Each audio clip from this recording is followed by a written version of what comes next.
All right, a very good morning and welcome to this edition of Morning Cafe. My name is Fred Indemule. Karibu sana. Leo ni Tuesday.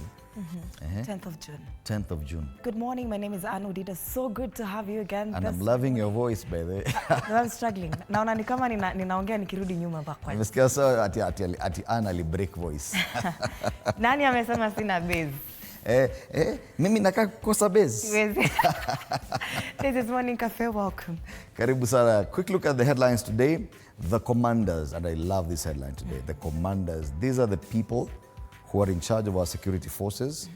Ile shida yote tuko nao ndio hawa on the front page of the Daily Nation. Yes. Taifa leo hawashibi damu ya Gen Z, same angle as the Daily Nation. The Standard is even more bolder. They say blood on their hands, the same faces. Wale maskari wale wakubwa ndio hao. People Daily, eyes on Ruto, top cop over influences death and call. The top cop is on the front page of People Daily, Eliud Lagat. We're not about to forget that story. I know it is Tuesday, this paper is not for sale. Why Mudavadi is on shaky ground ahead of 2027 polls, that's a star. And Business Daily, online VAT registration frozen and tax fraud purge. So these are the details we'll be looking at later on with our panelists in a short while. We'll be introducing them, yes. Nasikia kuna mtu amepata homa, but Sabina Chege, nominated MP, will be in studio alongside Joe Mutambo, former MP Mwingi Central. Do stand by for that conversation. Absolutely, and today we also have a very, very packed show.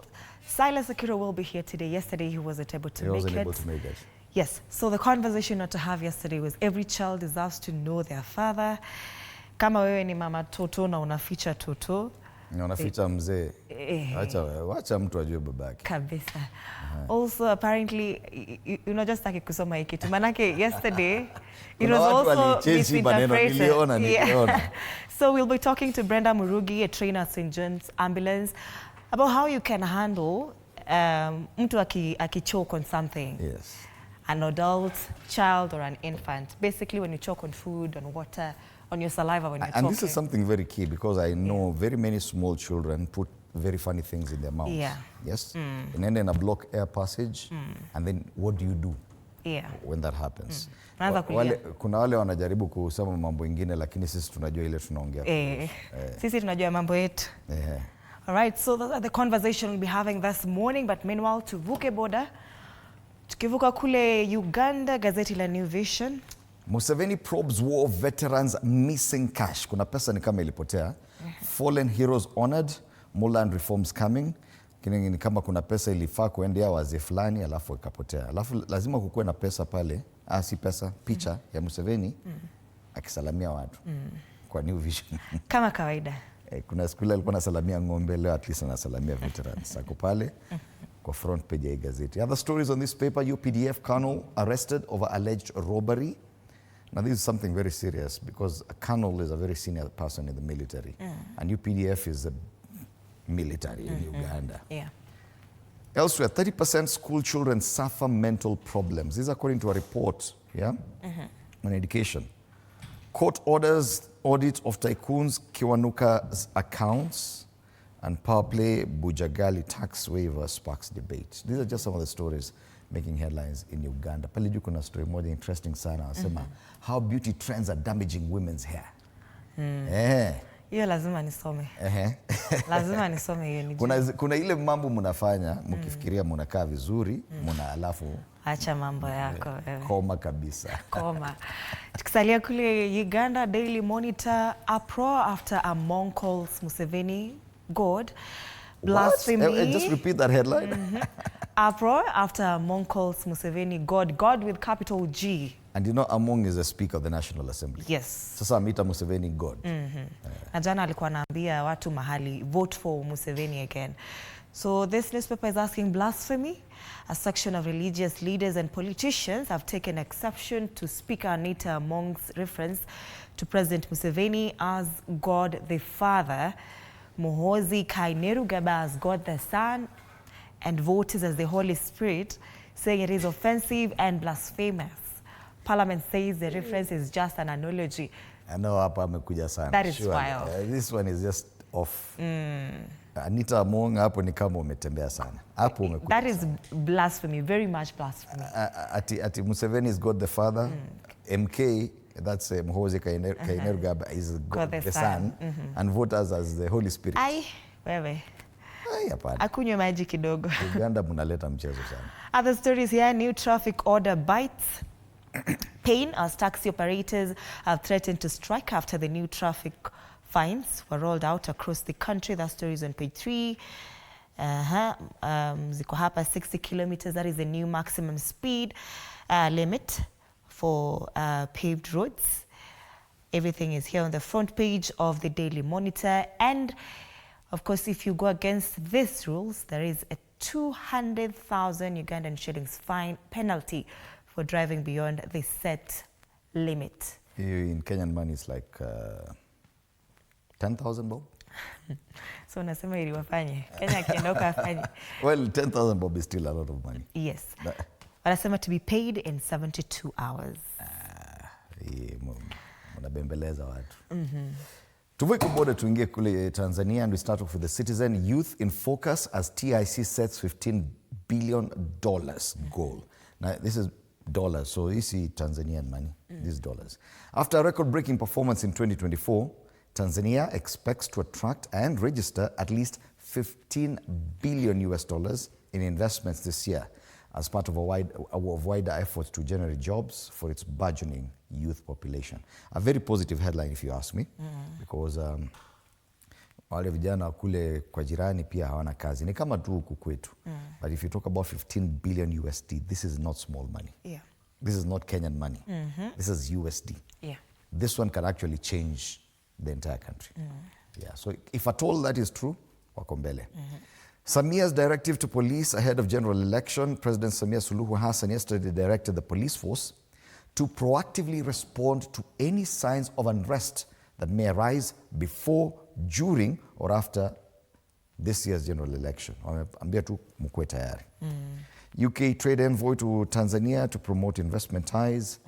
And Zanzibar plans to have own airline. Ile ingine ya Tanzania ile, nilikwambia ile story. Ile ilikuwa ile ndege ilifika South Africa wakaambiwa shukeni. Ayapeleka hiyo ndege park pale. Na muiwacha. Did they pay? They had to pay. Walikuwa na deni. Sasa Zanzibar wanataka kuwa na yao pia. All right. Yeah. Ile mambo ya housing bado iko hapa. NHC set for improved governance efficiency after law amendments. All right, yes. Hata nafikiri kuna affordable housing. Still in Tanzania, gazeti la Mwananchi, agizo la usalama, Rais Samia alibebesha zigo jeshi la polisi kudhibiti viashiria vya kuvuruga amani kuelekea uchaguzi, aonya rushwa, ajali, IGP atoa kauli, utekaji na uporaji. Anasema tunakuahidi, mkuu wa jeshi la polisi amesema anamwahidi rais kwa nchi hiyo ni salama, nchi ina amani. Jeshi la polisi aliko tayari kuvumilia yoyote atakayeleta vunjifu wa amani kwa namna yoyote ile. Ama ni sisi tunaongelea? Talk to us direct. Stop going through the corners. Just talk to us directly. Kampeni za kufuta nyayo za shika kasi. Vyama vitatu vya sasa vimeendelea kuchanja mbuga katika mikoa mbalimbali nchini Tanzania. Of course, that story is on page 2 of this newspaper. Other stories here, sheria, NHC, kitanzi kipya kwa waajiri, that is their housing. Nafikiri ni shida ni ile ni kama ile ya Kenya. Nafikiri ile the employer has to match. Whatever deduction is made on your payslip, the employer has to match. So anasema sasa ni kitanzi kwa waajiri. Yeah. Yes. Okay, the 1.5%? I'm suspecting. You see the way you are deducted 1.5% in Kenya. Now, for them, I think for the NHC, I think the employer has to match something like that. It's the same way they have to match, which one is this to match? NSSF? Yes, your pension contributions. All right. Pale juu ile sakata ya kanisa inaendelea. Sakata kanisa la Askofu Gwajima latinga kortini. Huyo aliambiwa hiyo maneno yote unataka kusema, ngoja siku ukiwa rais utafanya hivyo venye unataka. Anafikiria kita kotini, Tundu Lissu wako kotini na hakuna kitu. Hata CJ wa Kenya aliyefika huko lakini hakuna kitu. Koma kabisa. Kome kabisa. Vidokezo vingine, bajeti ya serikali, rasilimali asilia zisaidie bima ya afya kwa wote. Anasema rasilimali za nchi zimetajiwa kuwa vyanzo sahihi na muhimu katika upatikanaji wa fedha za kushughulikia bima ya afya kwa wote Tanzania. Gazeti la Mwananchi. Mimi nakwambia ukweli tu, if people would see what happens behind the scenes on TV, on live television. What is happening? I think that's the most interesting thing. What people don't get to see.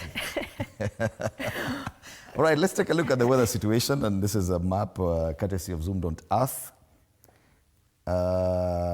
Na nilisikia kuna watu walisema hata wataki kunisikiza sasa. Wanataka tu kusikiza sauti inatisha watu kweli kweli. I know sasa when mmesema hivyo, now it will come back to normal. Please. There's still some cloud cover around Ethiopia, and this is on the border with South Sudan and Sudan itself, but mostly on the Ethiopian side. Na imekaa hapo for the entire week. The rest of East Africa, not much cloud cover, even on the shoreline for the Indian Ocean, nothing much. Ukiingia DRC kama kawaida, DRC is too wide. Lazima kutakuwa tuna cloud cover somewhere. Kutoka kule Chad, Central African Republic, bado iko pale. Towards West Africa, a lot of cloud cover. When you come to East Africa, not much. Apart from what we are seeing in Ethiopia, not much. Even above the Lake Victoria Basin, we're not seeing a lot.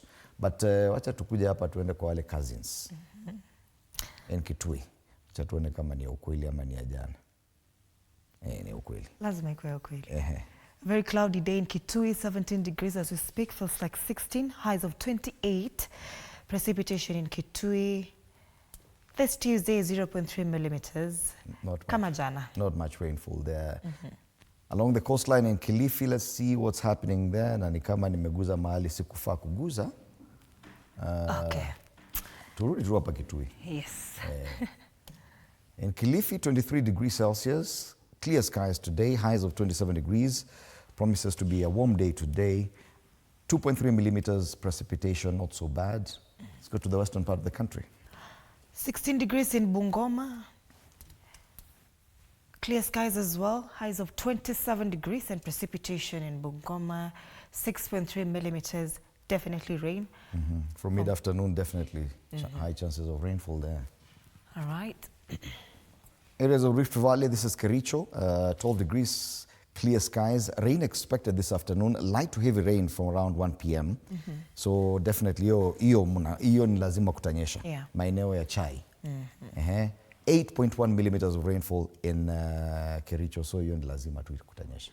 Yes. Finally, pale Nairobi kuna semaji? Actually, we don't have Nairobi today. Or do we? Nairobi, yes, we do. Okay. 14 degrees in Nairobi as we speak, feels like it. Clear skies with periodic clouds. Precipitation in Nairobi, 0 millimeters. No chances of rain. 24 degrees. Lakini this is Nairobi weather. 24, not so comfortable hot. Weather for Nairobi. Clear skies though. Yes. Right. Wacha tuangalie kama watu wanaweza kuwa wameamka. Najua tuko tumeamsha hii, lakini itabidi tujaribu saa hii tu tuone kama traffic itakubali. Yes. For those people trying to get to town, the CBD, hiyo doti inakujanga haraka sana because hapo ndio tuko saa hii. Yaani unaweza jua mahali tuko. You're on the track, we can't run away. Yes, so most of the roads look clear this time of day, not much traffic. Even as it loads slowly, I can see it's building up at the Pangani interchange kama kawaida. Lakini ni kama ile wifi ulikuwa unatumia. Yes, all right. Yes, it's building up at the Pangani interchange, but nothing out of the ordinary. For this time of day, hapo iko sawa. Further back on Thika Road, nothing much, but there's a long stretch of red after Githurai, before you get to Kasarani, yellow and then red. That means there could be an incident here. And when that happens, hapo kuna shida kubwa sana. But for Kiambu people, guys coming from Kiambu Road, this means that you can actually get to town faster. Watu wa Thika Road wakikuwa held back namna hiyo. The other side of town, Outer Ring Road, building up slowly, nothing much. In fact, this is really off because usually kuna kuanga na yellow mingi sana hapa. But I think it's only around further hapo kidogo, heading towards Donholm. Makadara, it's building up slowly. Areas around Marikiti, once you get into town, it's looking busy. Hiyo ni kawaida, matatu zinaingia town. Other roads, nothing much to report. So hii ni kama watu wajaamka. Wale wengine wa working from home, hata tutashughulika nao leo. That's the traffic situation in Nairobi this morning. 15 minutes or 16 minutes past the top of the hour. Let's take a look at the quote of the day.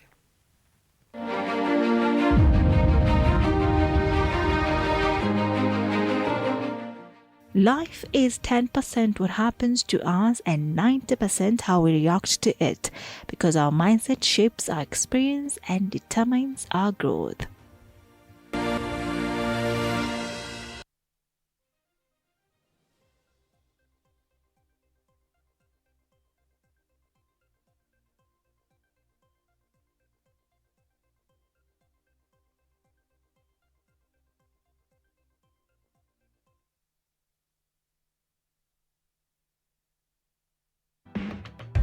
Blood on their hands is the biggest headline on the front page of the Standard this morning, yes? And they have images of 3 people there. Eliud Lagat, who's the Deputy Inspector General of the Kenya Police Service. Stephen Okal, who's the OCPD Nairobi Central Police Division. I think he's the one who was interdicted yesterday. And then Mohammed Amin, the DCI boss, who's supposed to be in charge of investigations, yes? We're still talking about that young man who lost his life while in police custody. The Standard is calling these people sacred cows. The presence of DIG Police Service Eliud Lagat at a press conference where the IG mentioned his complaint, now at the center of investigations into the death of influencer Albert Ojwang, was a show of impunity, according to this paper. In civilized democracies, the DIG should have resigned after his name cropped up in accounts explaining the death at a police station. DCI Mohammed Amin, whose officers tortured Ojwang, and Nairobi Central Police OCPD should also be held responsible. I mean, all I'm saying is, there's this trend where some Kenyans or some people feel like they own the lives of others. Unaona hiyo yenye mtu anaitwa God. There's some people who feel like they are gods in Kenya. Hatutawasema, lakini there are people who feel like they are gods in Kenya. Like you can determine when someone should die or when someone should leave. And we leave that to the Almighty. That's the only story on the front page of the Standard. Hakuna story nyingine. Tufungue tuone kama kuna mambo mengine. DIG Lagat on the spot of Ojwang death. That's a big story. Commanding the carnage, the men with blood on their hands. Actually, the issue is that was the main target of whatever tweets Ojwang was making. Yet he appears in that press conference standing there talking about the same. It just looks bad, surely. Hata kama ni communication 101, hapo ulikosea. And even as we talk about that, you remember Rex? 2 police bosses confirmed secret deployment on day Rex was shot.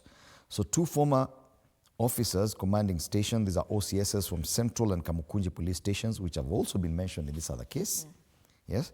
Yesterday gave detailed testimony on the ongoing inquest into the death of 29-year-old activist Rex Masai back last year on the 25th of June, who was fatally shot during the anti-finance bill protest in Nairobi last year. So that is a case that is going on. And I don't know why any man would feel like he has the capability to determine when someone else's life should come to an end. Iyo, wewe ni mnoma sana. Mungu anakuona. That's all I can say. On the back page of this paper, Portugal toast Ronaldo's winner mentality in final. They winning the Nations League title on Sunday. So Portugal, they are celebrating. That's the back page of the Standard today. That's the Standard. All right.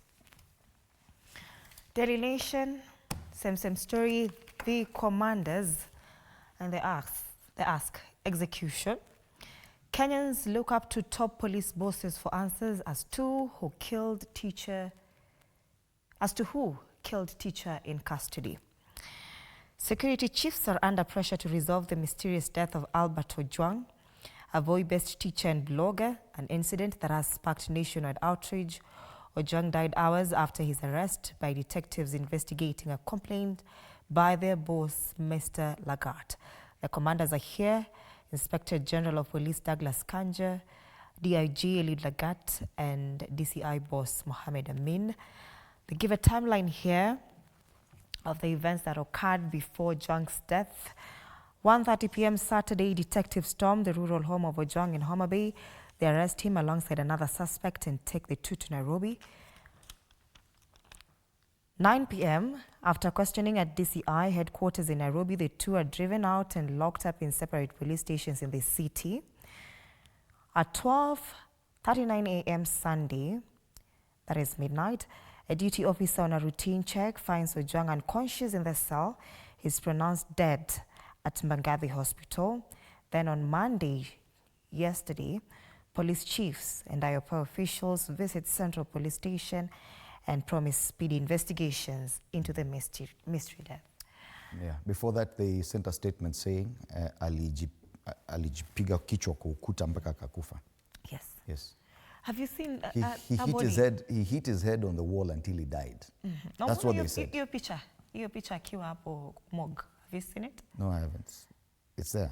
I recommend everyone aione. It's there. It's everywhere on X. Once again, I ask, what gives you the right to think you can actually determine when someone's life should come to an end? You think you're God?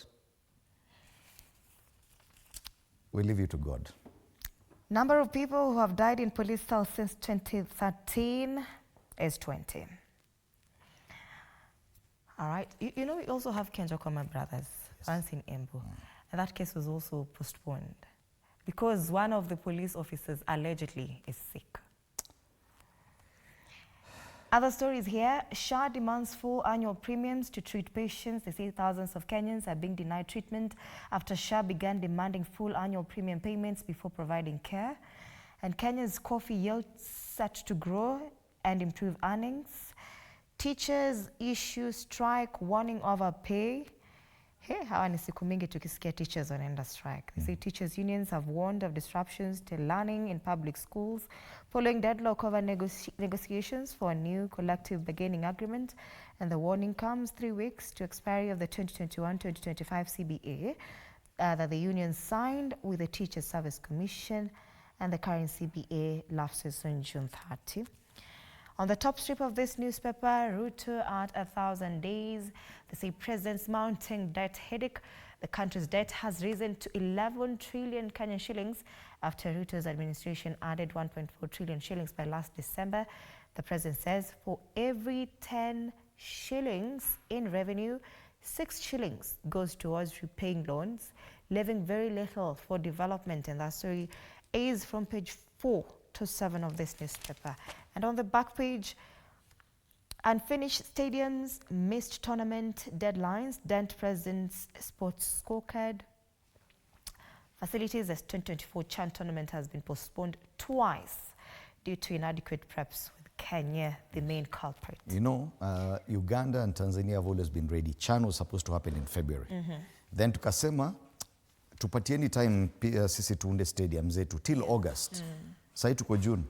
There's nothing. Tuna contribute to pesa kwingine. Nothing is moving. That's the Daily Nation. All right, from the Daily Nation, let's take a look at Taifa Leo. Nasema hawashibi damu ya Gen Z. Yes. Wakenya wamwaga hasira zao baada ya Albert Ojwang kuuawa kikatili. And something very interesting and curiously so. This comes at a time when we're marking 1 year since the June 25 events of last year. Alafu saa hii ndo mnakuja mnafanya hii maneno. Ni kama We didn't learn. We don't learn. Ukatili. Inspector General wa polisi Douglas Kanja jana alikiri kuwa kijana blogger Albert Ojwang aliyesafirishwa na maafisa wa DCI kutoka Homa Bay hadi Nairobi kabla ya kuuawa alikuwa amemkera polisi wa cheo cha juu kwa maandishi yake mtandaoni. Na akisema hivyo, huyo polisi aliyekerwa amesimama hapo nyuma. Pia ana address the nation. Hata ana address the nation. Hata nyinyi. Siku 1000 kiu ya mikopo haijakatika. Pale chini masuala ya spoti, Man United wanasa Mbeumo baada ya kusajili Kunha. Na chikungunya. Kama tujui jina na kama jina za wao wachezaji wa timu ya wanyonge hatutashughulika nayo sana. tuna habari zingine zaidi za kufaa. Chikungunya, mitaa sasa kupulizwa dawa. Kuna ugonjwa wa chikungunya. Ni kama hii jina ya jamaa wa hiyo timu ya wanyonge. Chikungunya na anaitwa nani? Kunya. Chikungunya. Ulikuwa umesema aje ukaambiwa wewe koma kabisa. Pale juu, rais aliyebatizwa majina mengi zaidi. Rais Ruto atakumbukwa kwa majina mengi ya majina na amepewa. Naye amepewa. Amebatizwa mengi. Every year, every month. El Chapo, Kasongo, Zakayo, Kaongo. Gani ingine? Kuna ingine wewe acha mchezo tunasema. Kwenye spoti pale juu, Ronaldo alipomlemea kinda ya mal. Uhispania hoi mbele ya Ureno chini ya CR7 katika UEFA Nations League. Hizi ndizo habari zimepewa kipaumbele kwenye gazeti hili la Taifa Leo. All right. Business Daily, online VAT registration frozen in tax fraud purge. Traders now required to physically present proof of identity to seal loopholes that resulted in revenue leaks. KRA has now suspended online registration of VAT obligations amid an ongoing cleanup of its registers to weed out ghost traders suspected of siphoning billions of shillings through fraudulent schemes. In a radical shift, VAT registrations have been reverted to a manual system whereby traders are required to physically present proof of identity to seal loopholes that resulted in revenue leaks through the notorious missing trader scheme, which involves issuing fictitious invoices to depict a business transaction where no goods and services were supplied. Hapa sasa mmeshikwa. Unajua hapa ndio alikuwa anasema kuna a lot of your demands ya refunds. Na kuna kumbe the people were just making money. Yeah. Waligundua hapa unaandika tu unaandika VAT alafu na demand refund. Kumbe no business was conducted. Yeah. Stable shillings cuts top banks forex income by 9 billion shillings. On the ticker, construction loans up by 19 billion shillings in Q1. Commercial banks increased funding to the building and construction sector by a double-digit rate during the first quarter of the year. And Ganges unit trusts shed 628 million shillings assets. Ganges is the capital's unit trusts, including the Mali Money Market Fund, lost a combined 628 million shillings in assets in the first 3 months of the year to March, following recent headwinds at the farm. That's the Business Daily. Right. From the Business Daily to the Star. Wasema, why Mudavadi is on shaky ground ahead of 2027 polls. And you know, on Tuesday, sijui niseme nisiseme, lakini every Tuesday the Star inakuanga mambo yao tu. Wengine wote wanazungumzia mambo ya mauaji ya huyu jamaa. This paper has nothing on that on the front page. A very political story here. Strategic missteps such as folding his party have left him vulnerable, that's Musalia Mudavadi, and created a vacuum others are clamoring to fill. Remember, in Western Province, the main parties were Ford Kenya, ANC, and DAP-K. In his wisdom, or otherwise, he folded ANC.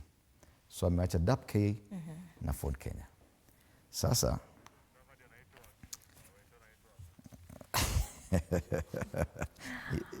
Kuna mtu anatupotosha. Kuna mtu anataka kutupotosha hapa, achana hapa. Kuna swali another Trump card. Talk of Ruto Raila ticket sparks debate. Na hii tulizungumzia last time.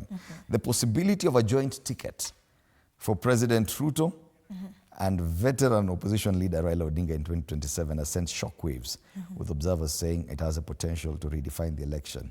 Yeah, it was. This was something that was suggested by Eldamaravin MP Musa Sirma.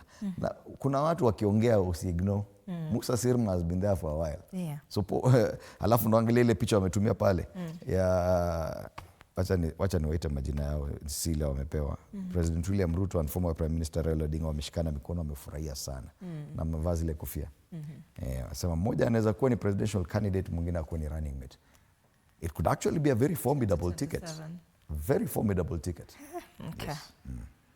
Woman 25 reaps reward from farming, uplifts others. That's a story, a very uplifting story on page 10. Lakini masuala ya siasa ya Western. Why Western Supremo Mudavadi is on shaky ground ahead of 2027. Hiyo story iko pale page 4 and 5 of this paper. Wanauliza, is he still the kingpin? Mudavadi stands at a critical juncture, vulnerable and exposed, out of touch with former constituents, but don't write him off. That's what they say. Redemption moment. Mburu targets Tokyo glory after recovering from groin injury for half a season. That's another story on the back page of the Star. But remember, today being Tuesday, this paper is not for sale. It comes with a free MyGov pullout for government tenders and jobs. Grab yourself a copy of this paper. Ndio wanasema 60 bob, lakini ya leo ni free. Lakini kuna story moja hapa ndani wanasema it's a painful crisis. Youth use scars to confront teen violence, sexual violence. Scarred but not defeated. Kakamega teens are fighting menace of sexual violence. The 20-year-olds are leading a charge in raising awareness among girls in schools. Kuna shida ya watu kupachikwa mimba wakiwa shuleni. Wengi sana. Wasichana wa kule kwetu nyumbani. Yes. Western. Right. Cousins. Okay. Eyes on Ruto, top cop over influencers, death in cell. Same story, People Daily. Focus now shifts to police chief who lodged a complaint against Albert Ojwang, who died in custody following reports that his juniors could have assaulted the deceased. That story is on page 4. Eli Lagat is once again on almost every, apart from the Star. All the front pages are, apart from the Star. Yes. Trending for the wrong reasons. Ruto's long road to win over the restive Western. That story is on page 6. Broad-based government yote on the front page of the People Daily. On the top strip, Wine Dindi has retreated to his backyard. And the story is here. They say second time Kiharu MP Ndindi Nyoro has left many guessing his next political move after his fallout with President William Ruto and his removal from the helm of the powerful Budget and Appropriations Committee. Nyoro, who is a former key UDA appointment in Murang'a County, has focused his efforts in the Budget Committee, interrogating key financial statements and his Kiharu constituency, where he has been launching various projects. Hataki kukuwa controversial. Hataki maneno mingi.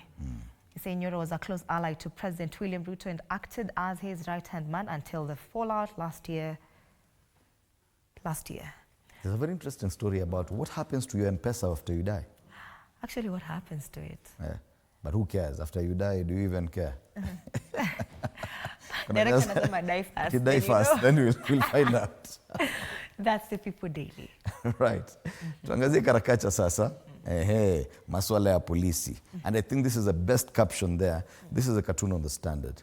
A police officer with a big gun, a very big tummy, standing on top of a casket imeandikwa police brutality victims. Ati amevaa daipa. Hisi daipa ni tumbo tu imefura. Alafu anasema we are investigating the allegations of police torture and the officers involved will face the law. It's the same thing because same problem. Jamaa is the main complainant kwa hii kesi. Lakini wakikuja kuleta hiyo statement amesimama hapo. Akifanya nini? You know, even in communications, surely, what are you trying to tell us? Yeah? Hangekuwa kwingine? Watu pia wanauliza IPOA alikuwa anafanya nini hapo? IPOA. They need to be investigating it. Yes. This is the Daily Nation. Still Matters police brutality. You know, I'm trying to zoom in here to see. Of course, we see caricatures here of DCI both. I mean Mohammed. And of course, the complainant ako hapo juu. Anasema, thou shall not tarnish the boss's name. Thou shall not set up. What? Set up what? Okay. Police brutality. Umeambiwa thou shall not tarnish the boss's name. Ama akona zile tablets za Musa ule alienda kutafuta 10 commandments. Yes. Wasituletea watu hata mimi by then nimechoka na wao. Police again in the cartoon on the stand on the People Daily. Yeah. Hakuna kuepuka. Ati not bad. Other crimes, government critics ndo napigwa hivi. Other crimes they are missing the target. Yeah? They are shooting everywhere else but not the target. But when it comes to government critics, they're very much on target. Yeah. Polisi. Koma kabisa. Somebody was asking, you remember the way the MP when he was killed, the way investigations were ta. Immediately, 24 hours, they even had the main suspects, yes. Everybody was already, lakini when it comes to this one. Even ile ingine ya Kware, where they found women there, within 24 hours they had the guy. Yeah. That after 2 weeks, akahepa, na wajaimpata tena. Yeah. So Albert Ojwang kills himself in police custody, lakini Kenya police, I think, is just comedy. Well, okay. Finally, the star. Hii sasa ni mambo ya X. Unajua, they're drawing comparisons. Unajua walikuwa marafiki sana. And I could add another one. When President William Ruto was Uhuru Kenyatta's deputy, mpaka walikuwa nakuja na red ties together. Matching kila kitu. Kidogo wakakosana. Haya, sasa akaja na mwandani wake hapo, ule cousin. Kidogo wakakosana. Hata huyu Elon Musk na huyu cousin yake mwingine hapo wamekosana. It's messy. Musikuje kuturingia hapa ati nyinyi ndo mnajua siasa sana, nyinyi ndo marafiki sana. Mutakosana tu. Unasikia ile wanasemanga mtaachana tu. Wataachana tu. Na ni kweli mtaachana. Wataachana. Kila kitu isha. Anyway, after that, sawa. We have a packed show today. Yes. State of the Nation. State of the Nation will be having Joe Mutambo, former MP Mwingi Central, and Sabina Chege, who's a nominated MP in studio. Do stand by for that. Later on, kuna wakili Silas Akiro.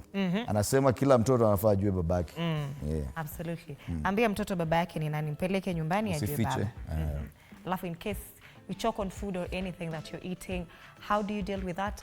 We'll be hosting a trainer from St. John's Ambulance to help us, understand how to deal with that situation. But meanwhile, interact with us on our socials, TV47 Kenya on Facebook and on YouTube, on X at TV47 News KE. My handle is at Ann_Dida, and the hashtag is Morning Cafe. My handle is at Fred Indemoli. See you after the break.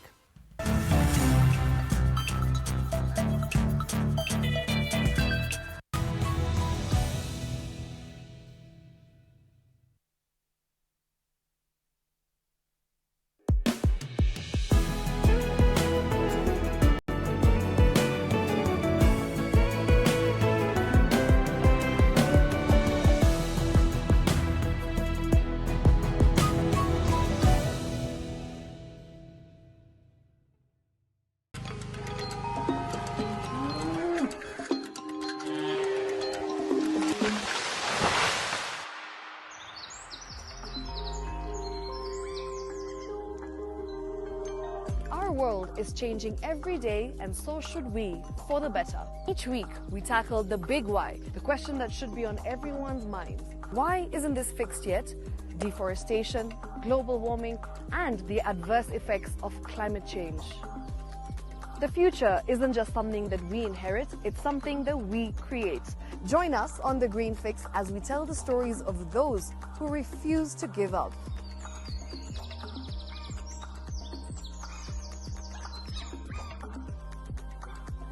When it comes to fixing the planet, there is no time to waste. Join me, Shiksha Arora, on Thursdays at 9 p.m. on The Green Fix as we look into the big why, you and I.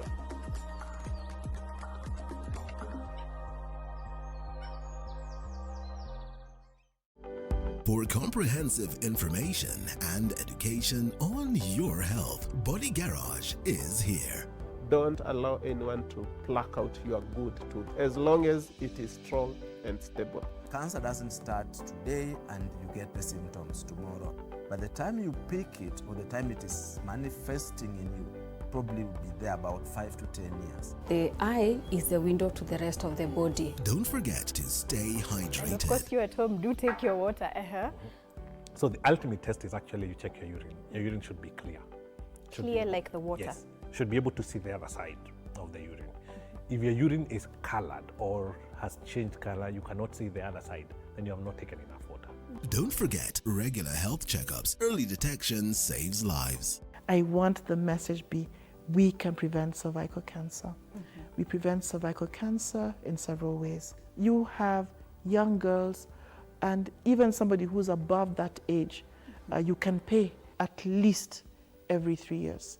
Somebody should have a pap smear done. If you are 40, 45, 50, going upwards, once a year, please go see a doctor. Yeah, it's just for normal routine maintenance.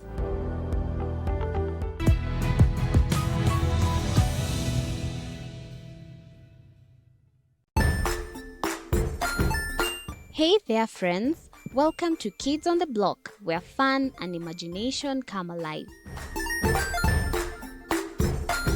We dive into magical world filled with exciting adventures and awesome friends. What position were you in? I was number 2. What position were you? Number 1. He decided to cross the bridge by his house and look for food on the other side. We're going to do half cup of chocolate chips, and the other one, we're going to do half cup of the blueberries. So, grab your imagination hats and get ready to explore with us. Join us every Saturday at 9 a.m. for new friends, amazing stories, and tons of laughter. Jiunge nasi tunapoangazia safari za viongozi bora.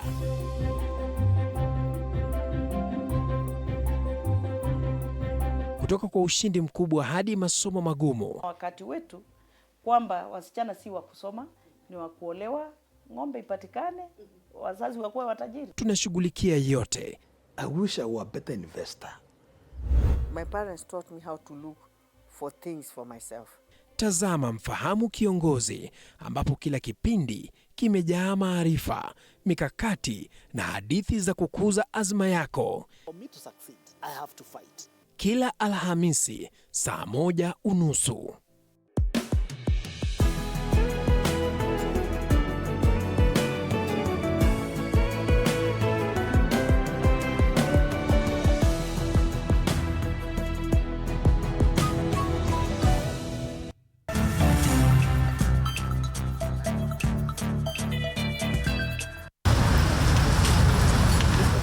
Following mounting public pressure and outcry, the Inspector General of Police, Douglas Kanja, has made startling revelation about the circumstances leading to the arrest of Albert Ojwang. IG Kanja on Monday revealed that the controversial arrest was initiated following a formal complaint by Deputy Inspector General of Kenya Police Service, Eliud Lagat, who alleged that Ojwang's social media posts were damaging his reputation. There was a complaint that had been launched by the DIG KPS about his name being tarnished.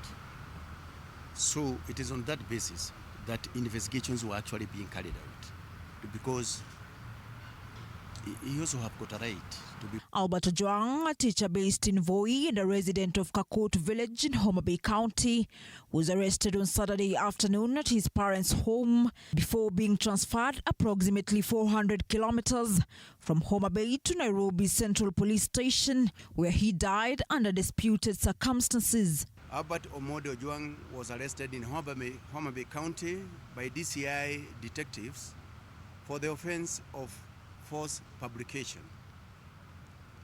Records indicate that he was transported to Nairobi, where he was questioned by officers from the DCI headquarters on Saturday.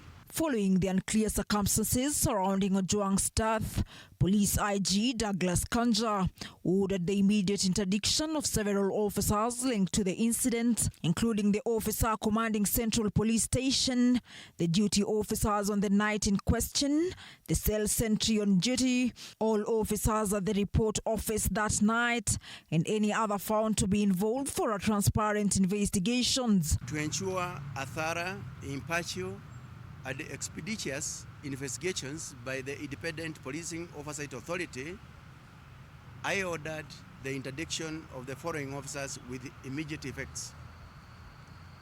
Number 1 is the officer commanding the station, that is the Central Police Station OCS, the duty officer who was on duty during the night in question, the cell sentry on duty at the time, all officers who were on duty at the report office that night, and any other officer found to have been on duty or otherwise involved during the incident. These, as the Independent Policing Oversight Authority Chairperson Isaac Hassan stated that a probe is underway and investigative teams have already visited the crime scene.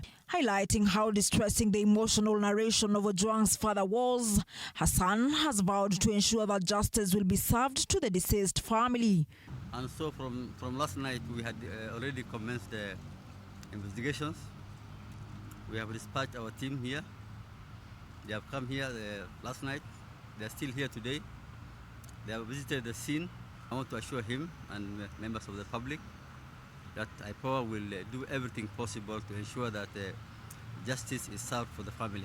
The autopsy of the body of Albert Ojwang was Monday afternoon postponed to Tuesday morning following poor lighting at the city mortuary. According to government's pathologist Dr. Caroline Jero, she could not conduct the autopsy without adequate natural light. Samira Mohammed for TV 47, Nairobi. Indeed, that is a big story on most of the dailies today. The Standard, blood on their hands, and they have images there of police bosses, including the DCI boss, Mohammed Amin, Eliud Lagat, who's a person who made the complaint about what Ojwang had said, and is a Deputy Inspector General of the Kenya Police Service, Stephen Okal, who's the OCPD Nairobi Central Police Division, who's already been interdicted. The commanders, same story on the front page of the Daily Nation. Same pictures there. Douglas Kanja, Inspector General of Police. Eliud Lagat, Deputy Inspector General of Police. Mohammed Amin, Directorate of Criminal Investigations boss. It is there on the People Daily. Eyes on Ruto, top cop over influencer's death in cell. Taifa Leo, hawashibi damu ya Gen Z. I think it's only the Star and the Business Daily that don't have the story. This morning, we're privileged to have in studio former MP Mwingi Central, Joe Mutambu. Bwana Mutambu, it's the shamelessness or lack of feeling, lack of empathy that we are seeing from the police service. They're the same people we expect to investigate this. They're the same people who are the complainants in this issue. They're the same people in whose hands this person died. Where do we turn to? First and foremost, let me send my sincere condolences to the family of deceased and to all Kenyans who are mourning with this young, promising man who is now lying lifeless. It is so sad, so absurd. I don't know. I think I need a dictionary to find a word, because I don't think there's any English word which can describe this kind of an action. Maybe in Kikamba. But having been confused by what is happening, I think it is right time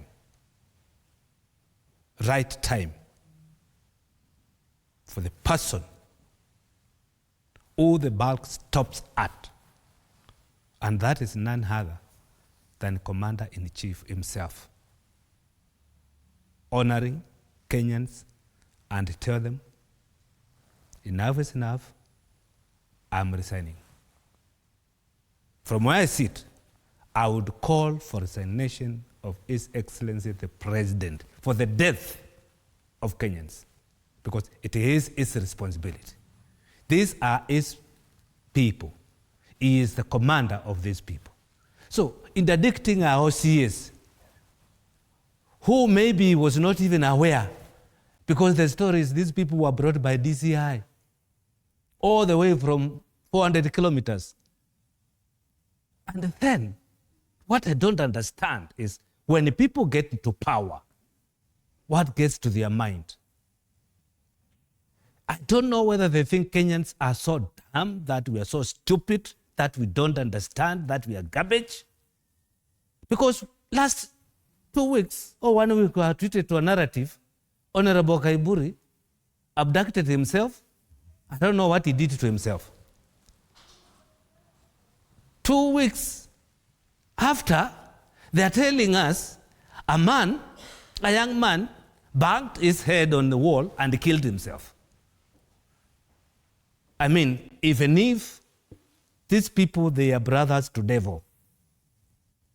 They should have that sense of humor and tell Kenyans that we have failed in protecting the life of Kenyans as per the Constitution. It is very quite unfortunate to see such a things happening in our country, in many developed countries, or even developing countries. The head of state will step down. The Minister for Security will step down. The IG will step down. And today, you see the office which is supposed to oversight the police, they are holding brief together. Now, who will investigate who? It is so shameful for the chairman of IPOA to accompany the police and tell Kenyans we are going to investigate. You are not supposed to be in bed with these people. They are the one accused. How do you sit down with the accused person and you say, I'm going to investigate this person, this friend of mine, I'm going to investigate? How? I mean, I don't know. I don't know where our moral have gone. We have lost it as a society. We have lost it as a country. We have lost it as a government. And don't you think that that is the main problem, that as a nation we've simply lost our humanity? That the death of a human being is nothing serious and it is inconsequential, that something like this will happen, we will splash them on the front pages of our dailies, but nothing will happen. That anyone can die in Kenya, and as a member of parliament said, people die and we move on. I don't think it is Kenya who has lost it. It is the administration, because the responsibility of protecting people's lives and property lies squarely under the paycheck of the government. The officers, those who are tasked to do that work. But now, the problem is, it is the same people who are killing us. And this is not a case we should be addressing. The case of my name being tarnished by somebody. Do you know how many times I've been called a thief myself? And I've never even reported to police. Do you know how many times members of parliament, leaders have been called names? Even the president himself. Is he going to kill all the people who call him a thief or another name? It is so shocking that a public officer, when you are serving in our office and you are criticized in the same office, you take such action simply because you have the power. Because what they are doing, they are just exercising and showing their superiority. There is nothing more. This is not something which a police officer should do. And this is a mere case. I can tell you, as members of parliament, the cases we have filed for those people who put things on our WhatsApp, and they are not even arrested. They don't even follow that case. Why would, government resource, Kenyan taxpayers' money be used to go all the way to, I don't know where, 400 kilometers? And there are police officers there, and there are DCI there who could have done, and there's what we call jurisdiction of a matter. Where did this guy send this message from? Somewhere else. It could have been handled there. If somebody assaults me in Kirinyaga and I go to report in Mombasa, I will be told go back to Kirinyaga. That is where the offense took place. So this guy was in somewhere else. Why would you, for God's sake, just spend taxpayers' money to go and get a man to come and kill him in front of Kenyans? Let's go back to what you had said about IPOA. And I'm looking at the structures that we have for oversight of the police service. The police service itself, which is said to be very independent. I don't know how independent it is. But should we be paying IPOA? Should we be spending money on that independent policing oversight authority, given the kind of action you've seen? Them standing there with the police service, saying they will investigate, yet they're investigating the same people they're standing there with. Should we really be spending money on IPOA? The answer is very simple. It is not only IPOA we are spending money on while they are doing nothing. The constitution we adopted has got so many requirements, constitutional requirements, and the constitutional office bearers who are supposed to be funded by taxpayers' money. And because they are there constitutionally, we have no option but to pay them. But the truth of the matter is they are not doing what they're supposed to be doing, because their work is to oversight and to make sure that they check the police service. Do they do that? The answer is no. They are in bed with the police. That's the problem. Because when police does anything wrong, they are standing together. They come and support them, and they issue a press conference together. And from there, they go in the offices laughing as if nothing has happened. Actually, the chairman could not have attended that press. He could have protested and say, I am the chairman of IPOA, and I'm the one who is going to investigate this, and I protest what happened. That's what he could have, if it was me, that's what I could have done. To show Kenyans, not even to show, to prove to Kenyans that I am to the task. But when you come holding hand with the suspect, the person you are saying, I'm going to investigate, and he's just seated there. Again, IG is sitting there with his DIG, and he has been mentioned. How many times people have cried, if so and so has been mentioned, step down. And our laws are very clear. Why on earth somebody who has been mentioned, and he is the complainant of this matter. So that means, and you remember the other time we were seated here and I told you, police officers act on order. They were ordered to go and get that man. Who ordered them? It is their boss. They were ordered to kill him. That's what happened. So even if they tell us what story, it will not add up. So I would tell the police to shut up, not even to give us any information, because they are not giving us any, and the information they are giving us is contrary to the truth. So you better keep your lies and let the Kenyans be, because it is so painful. If you count how many people have lost life through the hands of police today, Kenyans, is that really what we want as a country? I think it's no. Allow me to welcome Sabina Chege to this debate. Sabina Chege is a nominated MP. Karibu sana. We are discussing a very disturbing story today. It's on all the front pages, and it involves the police and how they're treating Kenyans and Kenyan lives. And the question is, are we looking at a rogue police service that, because these complaints have been there forever. Complaints that people have been killed and thrown into River Yala did not start the other day. The fact that we still have complaints about what happened to Gen Zs last year without any consequence, and we're still talking about it. Now someone is arrested because of a complaint about a senior police officer. He dies in police custody, and the issue is, I don't think there'll be any consequence. Do you feel that helplessness? That Kenyans, when it comes to our police service, there's nothing we can do. They have all the liberty to kill and go scot-free. Well, let me start by saying that I want to give my condolences also to the family of the young Albert Ojwang. It's a very sad week, or a sad way of starting the week. And I think it goes back to what kind of the officers we have, the training.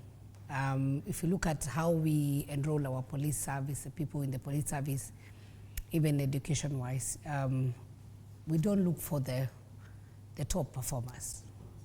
And I think that is one thing that we need to relook at. These are people we entrust on our security of this nation. These are people we trust so many lives on.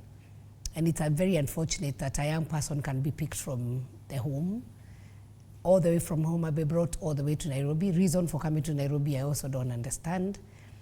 And I would say tortured, because I've seen the reports or the preliminary reports that have come out saying somebody banged their head. It's very unfortunate. And I just hope this is not going to be another life lost. I hope that we can be able to tell, and we've had many things happening. We've had members of parliament dying, and then we've had a very clear follow-up. I'm very sure in the police station, there are CCTV cameras. There's the OB, the occurrence book, who brought in this young man. What time was he booked? Who took him to the cell? Who visited him? Because there must have been other people who came in to visit.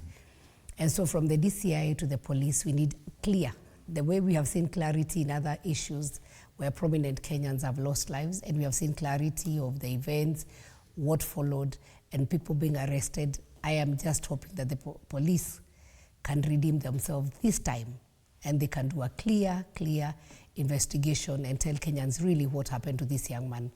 And my prayer as a mother this morning is that we would not lose another young person.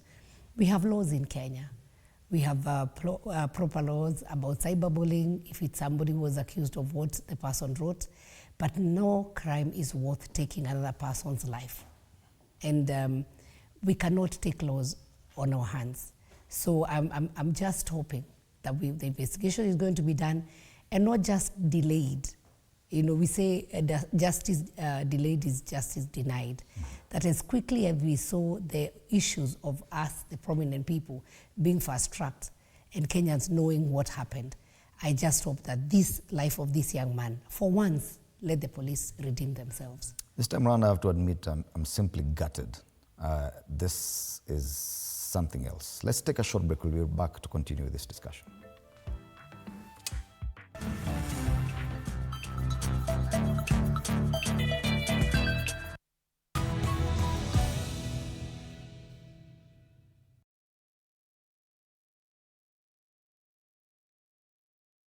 The Kenya Defence Forces is hosting an unforgettable experience at one of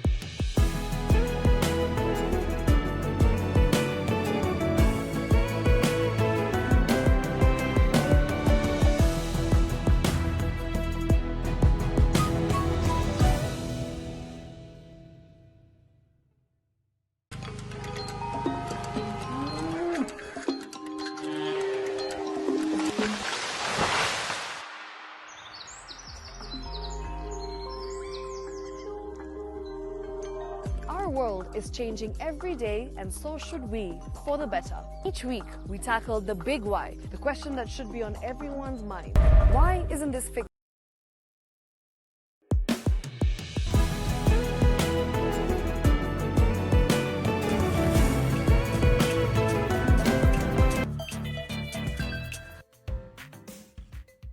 Morning Cafe on TV 47 with me, Freddie Ndimuli. I'm still in studio with Sabina Chege, nominated MP, and Joe Mutambu, former MP Mwingi Central. We're looking at a very sad situation where we have our top police bosses on the front pages for very negative news. The death of a young Kenyan inside a police cell, simply for criticizing a senior police officer. At least that's on the face of it. But the question now is, what happens next? Because Bwana Mutambu, we've had these complaints about the conduct of police, the handling of Kenyans. Issues of police brutality have become something that we keep just talking about police brutality without consequence. Do you think it will ever end? How do we even approach this conversation? I said, for the change to happen, at the lives of Kenyans to be protected, Ruto must go. When he goes, we'll have somebody who cares about Kenyans. Yet, Bwana Mutambu, these issues have been there even before Ruto became president. No. Not of this magnitude. Not of this magnitude. Tell me when, at any time, we have ever lost close to 100 youth for demonstrating. We've been having demonstrations since then. During even Kenyatta's time, there were demonstrations. Kenyatta, the father of the other Kenyatta. During Moi's time, there were demonstrations. You remember the issue of Wangari Maathai and the rest. They were demonstrating. Yes, they may have been beaten, but they were not killed. We were having demonstrations during Kibaki's time. We were having demonstrations during Uhuru's time. We have never seen a massacre of people of such a magnitude the way we are seeing today. So there is a reason to call for an action, and that action is where the bulk stops. I know politicians will be, oh, Mutambu. But the truth of the matter is we are talking about lives here. We are not talking about, and lives of human beings, not animals. Not cows which you can slaughter tomorrow. So, sorry, I'm very disappointed about this matter. And it's affecting me. Because if you are truly Kenyan and you see what is happening, it's a matter to cry off.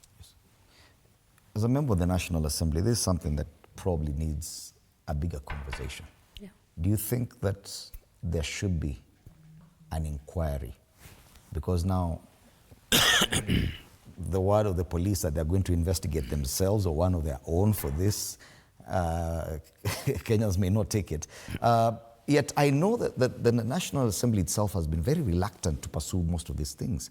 The killings of young Kenyans within the precincts of Parliament last year is yet to be probed. Are we going to keep quiet even on this one? I don't think so. And it's unfortunate that everything that happens, there are people who are responsible. Yes, the buck stops with the president, but that is not what saying Ruto must go. You know, we will never have an angel at that position of the presidency. And yes, we are all human beings and we make mistakes, but on this one, National Assembly is not an investigating body. We oversight, yes, but we have, you know, institutions. We have police oversight. We have are you police. saying that an issue like this one should not attract the attention I'm not of the, saying, of the already National I Assembly? already have said that this should be investigated. Let me give an example in what I'm saying, that National Assembly is not an investigating institution. When the issue, and I again want to refer to it because it's very recent, and that's what many Kenyans ask, do we have Kenyans and people who are less Kenyans? When we lost a member of a National Assembly, we saw fast investigations, you know, almost seamless, and within 2-3 days, people were arrested. We knew what happened, and now people are taken to court, and there were all this investigation, the CCTVs and everything else. I am saying the same speed that that investigation was done should be the same speed that this investigation should be done. That one I understand. My question is, Yes. because that's the issue of a criminal offense, but the conduct of the police service, which has come into question for a very long period of time. Yes. They've been accused of killing even the young Kenyans last year within the precincts of Parliament. Now this is something else that's happening. Forget about the criminal investigation. The general conduct of our police service has come into question. Why is the National Assembly so reluctant to have that conversation? I wouldn't say they're reluctant because we are going back to Parliament today. And as we go back to Parliament today, this is a matter that should come to the attention of Parliament and discussed in the Parliament. I get lost when things are just discussed and left at discussion. I get lost when we say, let's have you know, a team coming to investigate. We want, you know, an inquiry, and inquiries end up just being inquiries. For me, I am calling for action. We may talk in the National Assembly, which is worth the talk, but action is what we require. And I've said, it might be this young man today. Tomorrow it will be another young man. It can be my son, it can be my daughter. So we should take this matter very seriously. Even the Njokomba brothers is still exactly, and so it is sad, and I've said, yes, these things have happened before. We have had 207, we have had 1982 if you want to go back, but this is not what in comparison with anything else. No one, it doesn't matter who the person had offended, no one deserves to lose a life. And because there is clear, you know, there's clarity on who went to arrest, who was a complainant. Why did this young man have to be brought to Nairobi? What happened? I think that's what I'm saying. Actually, by the end of the day today, we do not need press conferences to say we are investigating. We need press conferences to say we have already found that 1, 2, 3, 4. The parents of this young man needs to have answers. The reason why we invite members of the National Assembly or the Senate, or even former members of the National Assembly, is because they are the representatives of the people. That's true. That where we cannot represent ourselves, they speak for us. They show us the way forward. My concern is that the National Assembly, to date, a year later, after what happened in Parliament, have not found it serious enough for them to conduct a probe and tell Kenyans what really happened, or a report going forward. After that, we're just seeing things happening continuously without proper scrutiny. Do you feel like probably even the National Assembly itself is failing us? With a lot of respect to my colleagues, wherever they are, whether present or former. The question is, how many cares, and do they care? If today, members of parliament, the current parliament, cares about the lives of Kenyans, they have a button to press. We were treated to a narrative whereby there was a time they were saying, no CDF, no budget.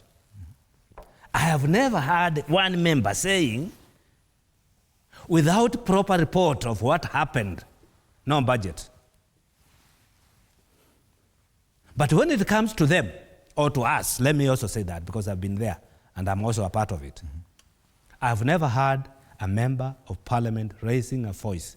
Like today they could say, there is no sitting until we are told what happened. The government will wake up because the government need that budget, need that money. But members, because they care, they will tell the government, we are not going to give you resources to kill Kenyans. We are going to cut the budget to stop it until you tell us what is happening, what is the way forward, and what should not happen tomorrow. If you are not telling us, Mr. President, that with your executive, we are not giving you money. They have the power. Parliament has the power to control this. And you cannot control it with money. The way we control politics. Our politicians, the big ones, they are controlling politics with money. That's why you see every day, every week, there is an Arambi here, Inua Jamii, Inua Afanya, Inua Mama here, 7 million, 10 million, 50 million, 20 million. It's to control the people, the crowd. So Parliament can as well, because they have all the money of this country is controlled by Parliament. So I would call upon the Parliament to say, we are not releasing money to executive, to government. Even if the same money is going to pay us, we are not going to release until we know the safety and the lives of Kenyans, how well protected it is. If Parliament takes that route, something will happen. Because even the same police will not have money. They will not even have the money to buy those bullets they are killing people with. So Parliament has got power. Let them not say they are not investigating officers. Officers. Yes, by a book, they are not. But by virtue of their power, they wield immense powers because they control the country with the resources. Everything is about resources. So if they close that door and they say we are not going to debate the budget because our lives, even our lives is in danger, we need to know how safe we are. Something will happen. And Madam Chege, you must admit that the National Assembly and the Senate have been very reluctant, even when the precincts of Parliament were breached, that they never took it seriously to probe that to a conclusion. They just moved on. Don't you think that to some extent you're abdicating on your duties? I don't think we moved on, and it is unfair to say that the probes were not done. We had summons, the ministers were called in Parliament, and there were reports that were there. We've had many, and when you say members of Parliament, we are almost 400 and something because we have the National Assembly, we also have the Senate. We had majority of us and the majority of our colleagues speaking about what happened. And the investigations were done, there were probes that were done in Parliament.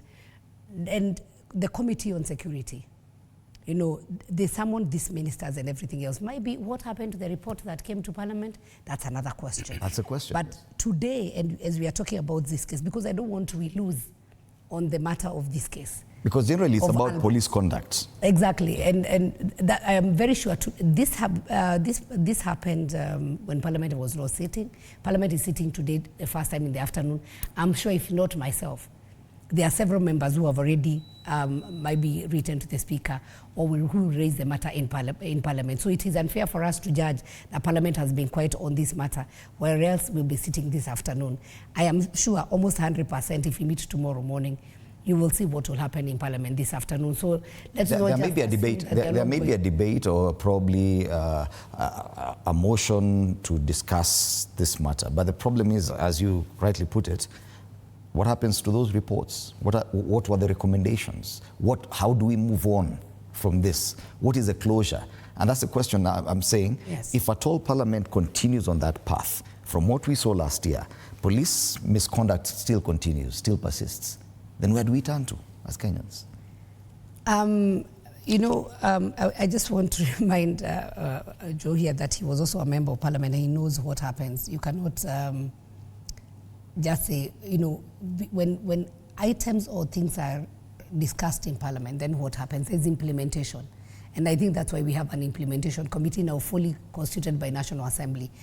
And that's why in the beginning I said, I don't want just to play to the gallery that we want to impress Kenyans that we have discussed with this matter. Then what next? And I think that's where we need to ask ourselves, what next? This matter should be investigated, and this matter should be followed to the last person. I understand there are some people who are asked to step aside. Might be some of them are not even aware of what happened. And so let us see things moving, and that will be my, that is my allow me to correct you again, because yes, my issue is not about the criminal investigation. Yes.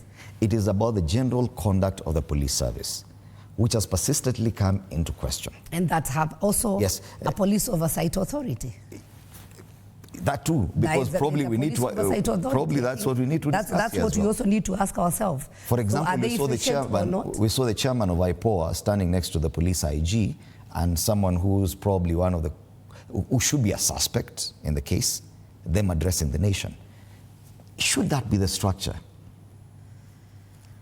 I don't think so, because Police Oversight Authority is an independent authority, and that should be allowed to do their own investigations. They should have called on their own press conference for them to address the nation and say, this is our roadmap and this is what we are going to do.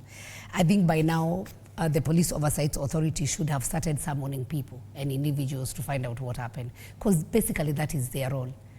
And that is why it's supposed to be an independent body, not to be seen to be, in bed, for lack of another word, with the whole police service. Mm-hmm. And I think for why the Police Oversight Authority had to be created was for situations like this ones. Because yes, it's, the police service is such a huge service. And I was discussing with my colleague here offline, I was just saying, you never know, even within the police forces, what would be happening. There can be fights within, there can be sabotages within. And so we cannot just assume that the names we are seeing are the real names. That is why they need to do a full investigation on this matter. Because I can take advantage when I know Joe is involved and I want to sabotage Joe and I can use my means. But again, these were security, I will say, premises. From the time the person was picked from Homa Bay, all the way, what happened all the way to Nairobi. When they came in, who booked in? And even within the police cells, do you want to tell me there are no CCTVs? Do you want to tell me, I as a normal civilian, I can just walk into the police cell and, torture somebody and leave without anybody knowing who I am? Come on, I think we just need to be serious. And for me, I would say, yes, as we discuss in Parliament, I would ask the police service oversight, the Police Oversight Authority to come out clear and tell us who did this. I think it is important. I have said for me, this is one thing I'll say as a mother. It is a sad day for me. And I've said today it might be the parents of Ojwang. Tomorrow you never know. It can be me, it can be anybody else. So we really need to take care of lives, and nobody, even whichever crime anyone has committed, nobody deserves to take the life of the other person. We seem to be having a serious problem about scapegoating, that it's very easy to throw the blame to the other person. It's IPOA, it's the police IG, they're independent, they are no longer under the presidency and all these things. Could that be part of the problem? Should we be forcing people to take individual responsibility if at all they are running an independent institution? When you have a system which does not accommodate others, a system which does not first fear to anything. If you mention my name, I have to kill you. If you call me a name, you have to face the consequences. When you have such a system from the top, because this is not the first one. And when we refer the case of Gen Z were protesting against the president and his government. How many lost their lives? So many. What does that tell us?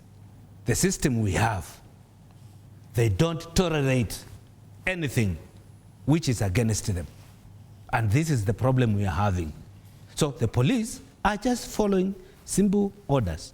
And if my president can either order or 100 people were killed because he did not like what they were doing, and I am the police, and somebody insults me and calls me name, so I'll do as my boss is doing.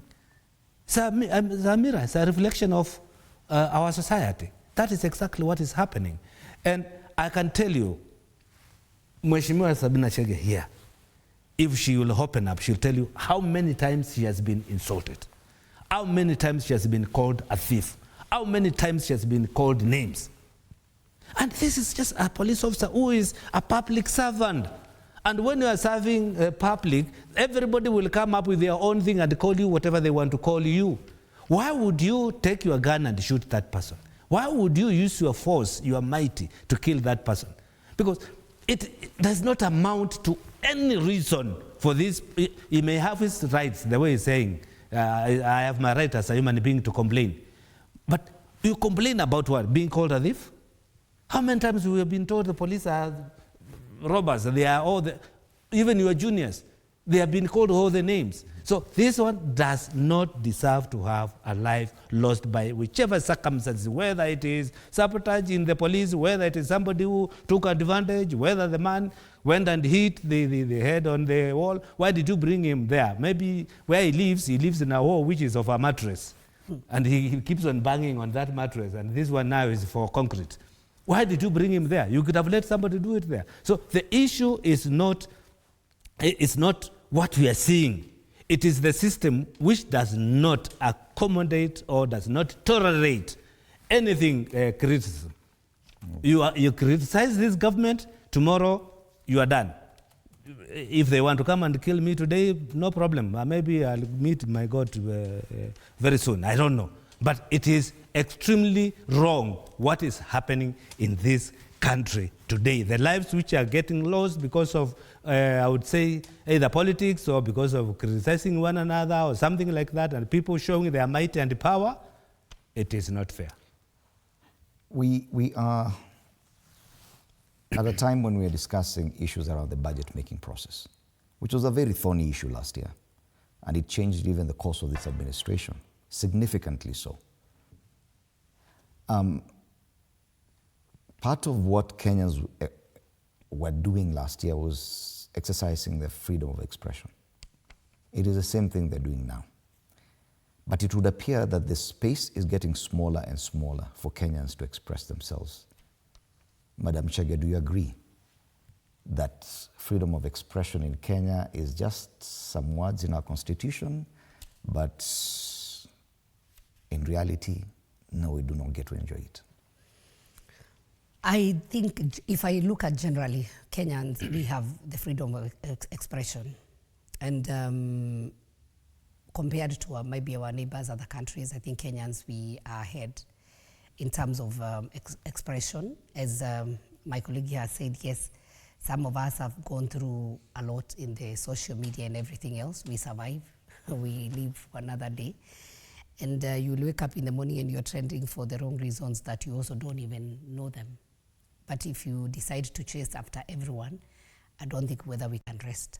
And so I always keep on saying, yes, there's freedom of expression, but where your right, stop, or there's right to freedom of expression, then mine starts there. I was looking at what has been covered in the Standard, and the occurrence of this young man, and how one of the officers, I was just reading in the paper saying that actually the OCS at the Central Police, who is being called Benjamin Talam, refused to book Ojwang to the police station since he was bleeding heavily. He said that the man needed medical attention first. So if an OCS saw, then this young man needed medical attention first. We are still having a few human police officers who are there. Then who are these rogue officers who then forced this man into the cell? Because it clearly says that the OCS refused to book him at the OB because he saw he needed to be taken care of first. So who bet Ojwang? So by the time we are getting to the level of that he was not to be taken in at the station because he was bleeding, then are we having then rogue police officers who, because maybe your boss have sent you, then you go and mishandle a person, and then you want to come and dump somebody, then do we need even to retrain or even to relook at the people we have in the police force? I don't think there are that many. But look at it this way. Last week we had a case where, in this discussion of a finance bill, yes, that one person decided to open a website and the same security agencies picked them up and locked them up. And you wonder, okay, freedom of expression? Well, I've said there are those cases I would say somebody has been denied that freedom, but will not just say in, just to generalize and say Kenya, we don't have freedom of expression. We know there are countries, even access to social media, even access to information is not. It's true that there are countries where we are way ahead. We try, and I would say I wouldn't really say that we don't have freedom of expression in Kenya, because comparing ourselves even to our neighbors, we are slightly ahead. But that doesn't mean that we do not have incidences like this one, incidences like last week. I think I was here when I talked about that lady. I later came to learn the whole issue about the arrest, where there was an email, I think a message that was being sent to people's phones, and then when you click it, it was just sending an email to Parliament. Mm-hmm. And it was almost, what would I say? I don't want to say it was deceiving, because what I understood, I went after our show here last week, I went to Parliament and I wanted to find out what was all that about. And there was an explanation that someone was receiving a message on your phone. Then when you click, you're supposed to purportedly give your view about the finance bill, but when you click, it just sends automatically an email to the National Assembly saying that you do not support the finance bill. So whether you support or not, so it was kind of manipulated. But that information did not even come out to the public. That information was not shared with us. This lady was just picked and locked, and then we saw her in court. How will that case end? I am not so sure. So there are incidences where we say, and I will say for sure, the freedom of expression has been suppressed in this nation, but not all the instances. We're getting to a point where there's a reawakening, a general reawakening in the nation, where our understanding of government processes is at a different level, probably better than most of those countries. Perhaps we see ourselves as lucky. Should we consider ourselves lucky? Or should we say that we actually fought for a better constitution so that we can be able to enjoy these freedoms? Is it luck that we can actually say we should be enjoying freedom of expression? Generally, we are supposed to enjoy freedom of expression, freedom of speech. But let me tell you what is in Kenya.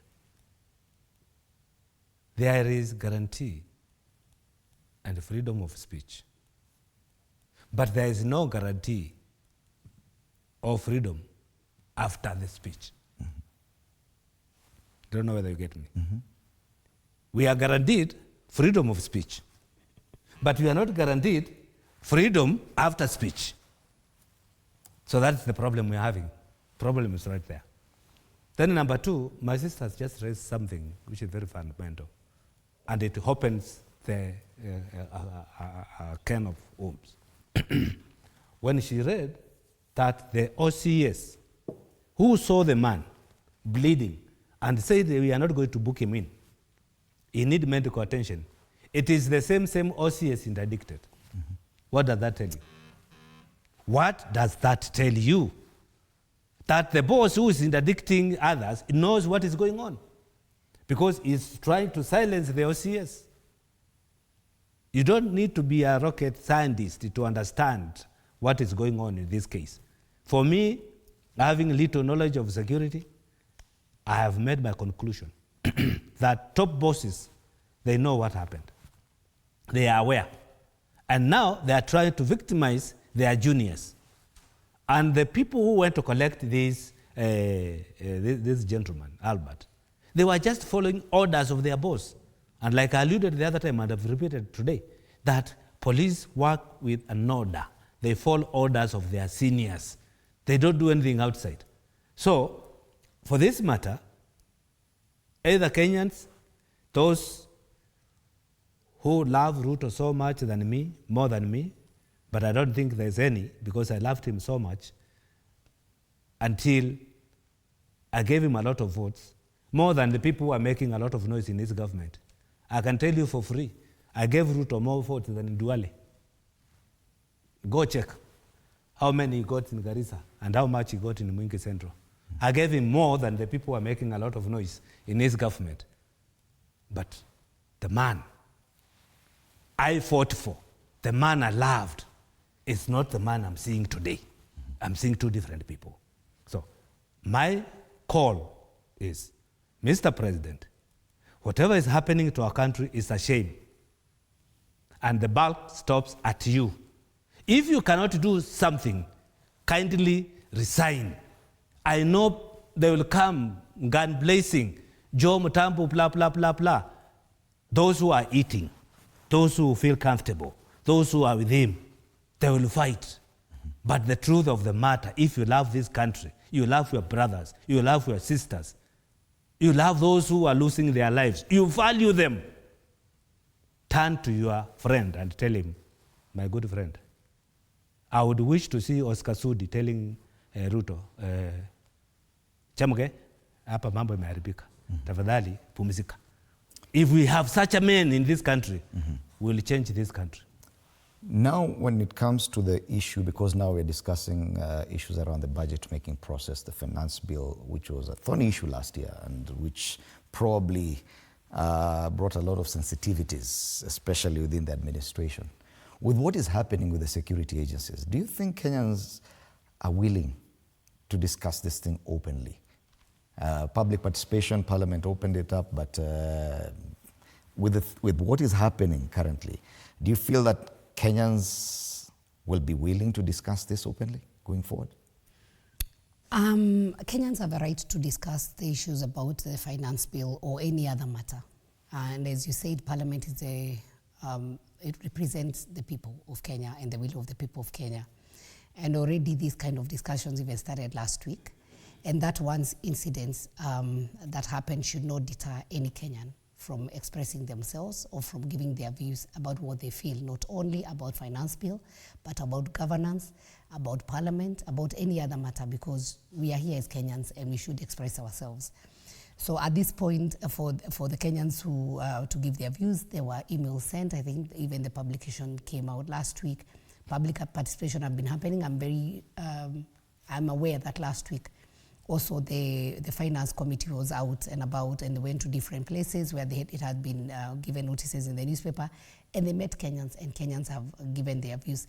Apart from that, if anyone would feel like they wouldn't want to come out, maybe to express themselves, there's an email that you can send to the clerk of the National Assembly.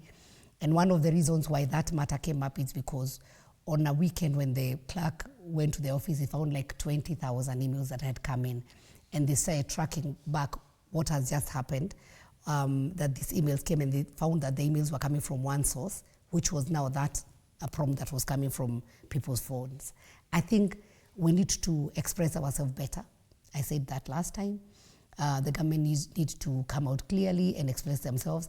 And I don't even think even this case that was for this lady, that Parliament was a complainant. I don't know who was a complainant, because I don't think Parliament was there to complain, or they had not lodged a case. The issue is with the security agencies. Exactly. So what I would want to say, and because the question was, would Kenyans still feel safe too? Yes, Kenyans should feel safe, because there are several avenues of expressing themselves. This one incident should not... But I'll be picked up by police. It should not really be a source of intimidation to Kenyans. And what I've said, and I know even the president at his level, he's aware of this matter, of this young man. Let this matter be handled properly. How would a Kenyan go to a police station, bleeding? OCS refuses to book them in. So how was this man put into a cell and booked? How was he moved from the cell to Bagathi Hospital, where they say he was pronounced dead, and the police say he has banged his head on the wall? I understand this young man was also asthmatic. So as police arrest individuals, if I demand for medical attention, should I not be given that right? And that's why I said, might be, as we say we have rogue police officers. Do we need to retrain? Do we need to really look at the police force and see who do we have within the police force? We know we have even mental health challenges. We have people who are frustrated, either by the situations where they stay, maybe the working hours, the working conditions. And these police officers are also human beings. Maybe even pressure from their bosses. So would we even also have it's good we can open up this conversation on whether we can see, would we be also offer a solution or some help for our police officers? We have seen some of them killing each other, some of them also shooting each other. So we may need to relook at how we train our police officers, how we also continue looking at their welfare, how we continue to look at even where their working conditions. So as this, we have lost this life, this should not be the end of it. It should teach us as Kenyans a lesson. And we need to ask ourselves, what do we need to do?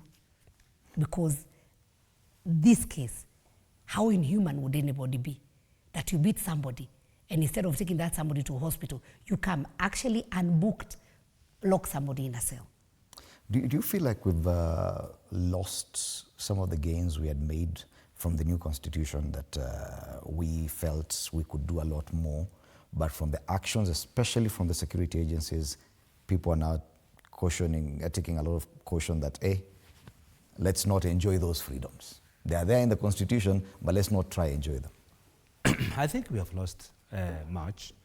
And the case Mheshimiwa Sabina is talking about, where the messages were being diverted to Parliament. Online issues like those ones, there are plenty. We have so many games which ask you... all these things are happening online. Online, they're happening. So many games which they ask you whether you want to join, yes or no. Whichever button you press, you are locked in. Whether you say no, they lock you in. Whether you say yes, they lock you in. So that's not anything to arrest somebody for. If they wanted, they could have arrested those who are doing that. Okay? So if this message was going to Parliament, it was going to a right place. Whether it has been diverted or not diverted, that is the only place people can address the issues of budget making. So it was not going to president, it was not going to police, where people can say you are disturbing. It was going to the right place. So if messages channeled to a right place, either rightfully or wrongly, it has reached. So the only thing Parliament would do is to act on what is that being said.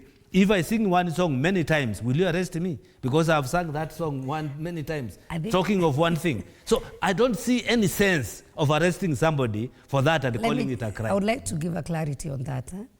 The emails that came in were not emails actually giving like specific. It was just about reject.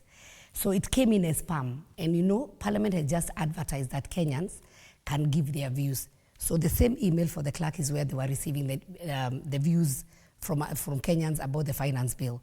But now these ones were coming in as spam, where you click, you have not even read even yourself when you are clicking on the content, and then it sends automatically an email. So it was jamming the emails for Parliament, so what is the blocking genuine Kenyans who would have wanted to send. We talked about 20,000 emails. Yeah. We're about, at least the adult population that can take part in this conversation is almost 30 million.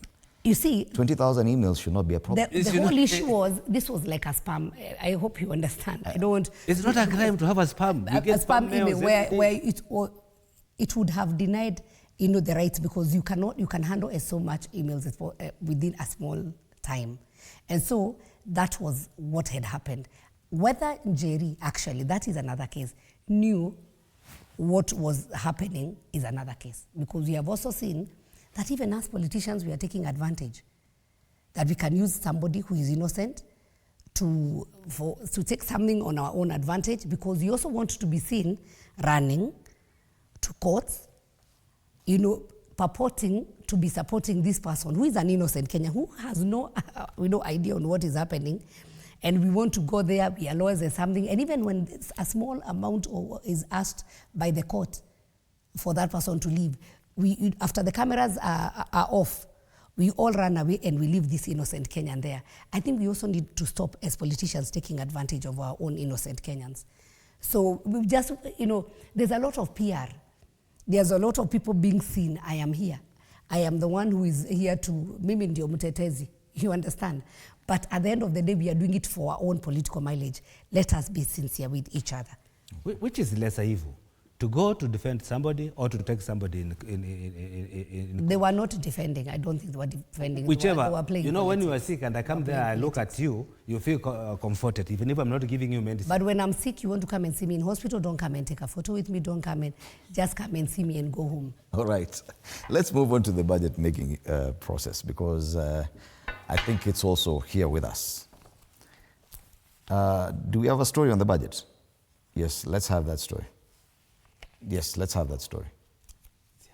PKF has said that whilst tax expenditure in the form of tax exemptions and tax incentives are intended to stimulate economic activity, they have significant cash flow implications to the government when it comes to mobilizing tax revenues. Some of the tax expenditures and reliefs proposed by the government that were highlighted include restricting the carry-forward period of tax losses to 5 years, where currently tax losses can be carried forward indefinitely; repealing investment deduction at the rate of 100 and 150%, including those applicable to special economic zones; repealing of preferential tax rates of 15% applicable to companies involved in local assembly of motor vehicles; exempting various items from VAT to reduce the amount of input VAT that can be claimed; reduction of timelines to lodge VAT refunds, and extension time for the Commissioner to ascertain VAT refunds due to taxpayers. There have been a lot of efforts that have gone towards expansion of the tax base. There was a lot of focus on the real estate sector through the monthly rental income tax initiatives, the blockchain technology to make sure that there is some form of mapping to take stock of actually all rental properties in Kenya.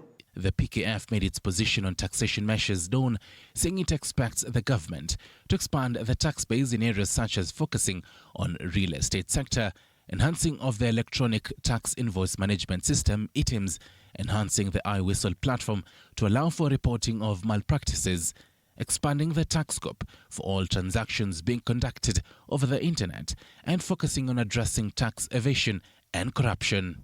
This comes even as PKF says that Kenya's real gross domestic product grew by 4.7% in 2024 compared to a revised growth of 5.7% in 2023, with sectors such as agriculture, finance and real estate recording significant growth. I have to admit that's a very technical approach to that conversation. That was not the intention. I know to Madam Sabina Chege, matters of education are very close to your heart. You've been the chairperson of the Parliamentary Committee on Education. And I'm looking at one of the dailies from this week, talking about what, I think last week, about the allocations to schools. And the whole, in fact, the headline reads, MPs punch 6 billion shilling hole in school budget. Initially, the problem was the funding for exams. What happened was now that they simply moved money from capitation to exams. So public schools, secondary schools, they received a 3 billion shilling cut. JSS, 2 billion shilling cut, and 900 million shillings from primary schools. How will we even sustain this going forward?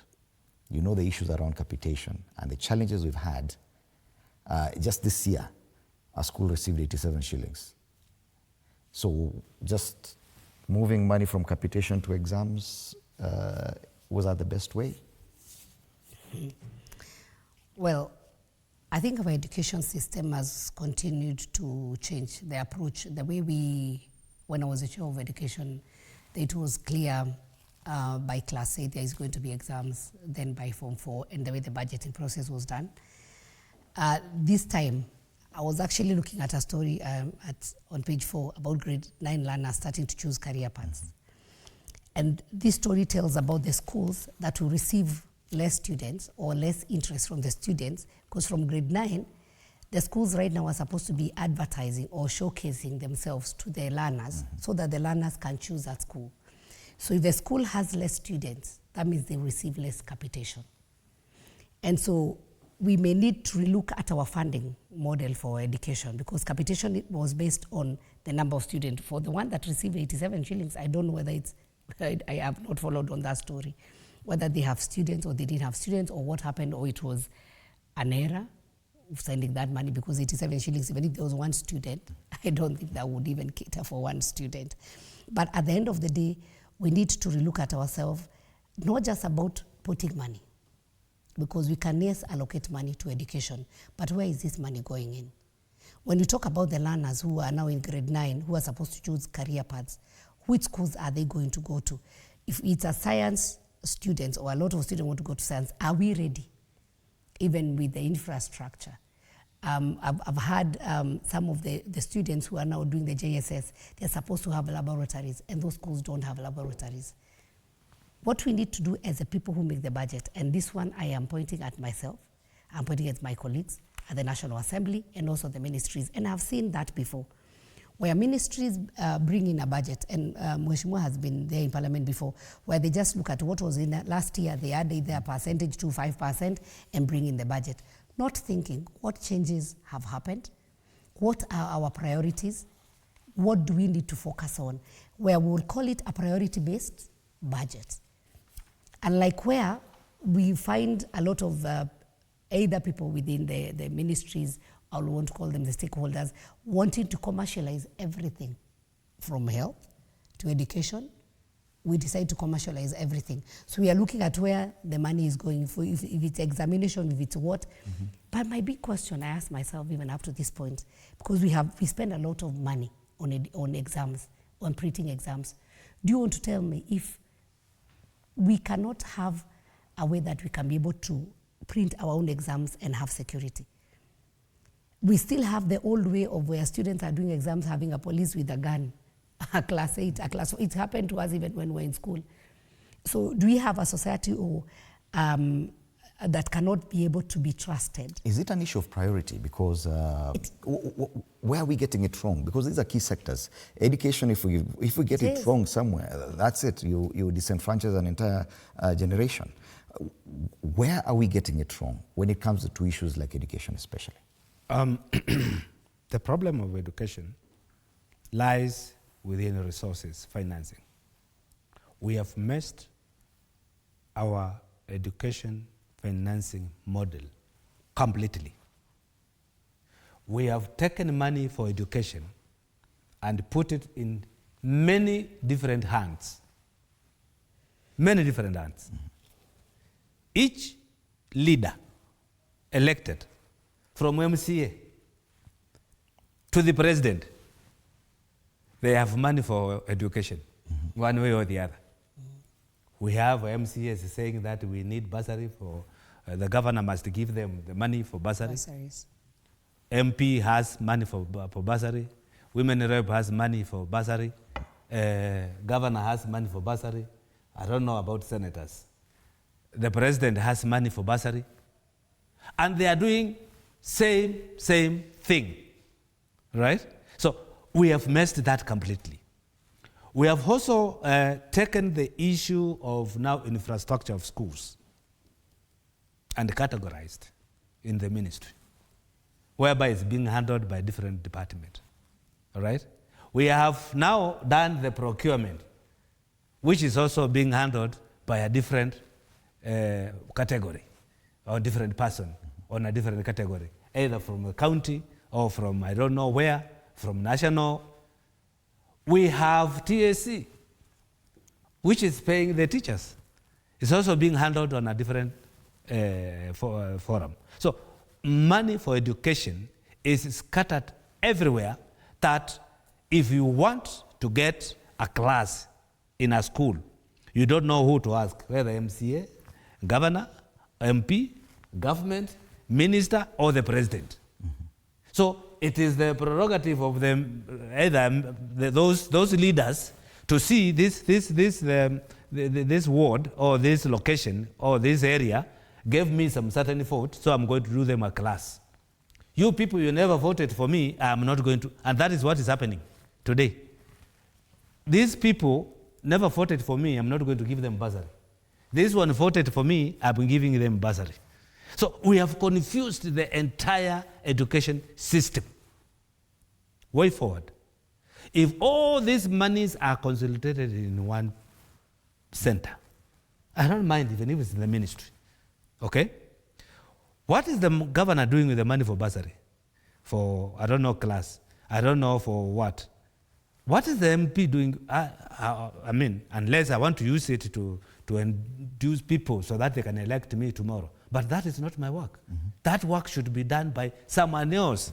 The way I go and talk to the Minister of Water, the way I go talk to the Minister of Roads, the way I go talk to any other minister to allocate some budget for my constituency, I would do the same to the Minister of Education and allocate me 10, 20, 30, 40 classrooms. But when it is left to this is where the disadvantage now comes in. And this is where the mess is. Because when these resources are not managed well, if it is the resources to build classrooms, like the president was announcing, that I'm going to build, I don't know, 20,000, I don't know how many, those classes will be built to his cronies. Those who don't support him, they will not get anything. That is the problem. But when they are centralized somewhere where there is no loyalty, you don't have to pledge loyalty for these services to be offered to you, then that will change the narrative. And this sounds very logical, and I've seen you even nodding in agreement to what he's saying. One of the most publicized things after President William Ruto took over office is that he came up with this Presidential Working Party on education reforms. What was that about? If at all that was not the beginning of a proper conversation on how to handle our education system. As I've said, we have commercialized and politicized education. And that's where we go wrong as a nation. What my colleague have said here about having too many sources of funding or spreading the money too thin, that is the truth of the matter. I saw the governors fighting that they also need to be giving bursaries. And you remember, governors are supposed to be doing the technical institutions, the ECDs, and actually with the new system, I had tried to move an amendment and it got lost somewhere within the parliament on ECDs also going back to the national government, because even ECD teachers, they are paid by the counties. But now with the new system of CBC, it is flawless from where you start all the way from the grade 1 going all the way to JSS and the rest. So where you separate and say, these ones at the beginning, this is a foundation where we need equality. So where we could find that some counties can pay ECD teachers, so those children get a very good foundation. Others don't pay ECD teachers. So you find either volunteers or you get the retired teachers are the ones who are offering to start the foundation. Remember, these teachers are supposed to be trained very well, and they should be able to give the foundation of these children.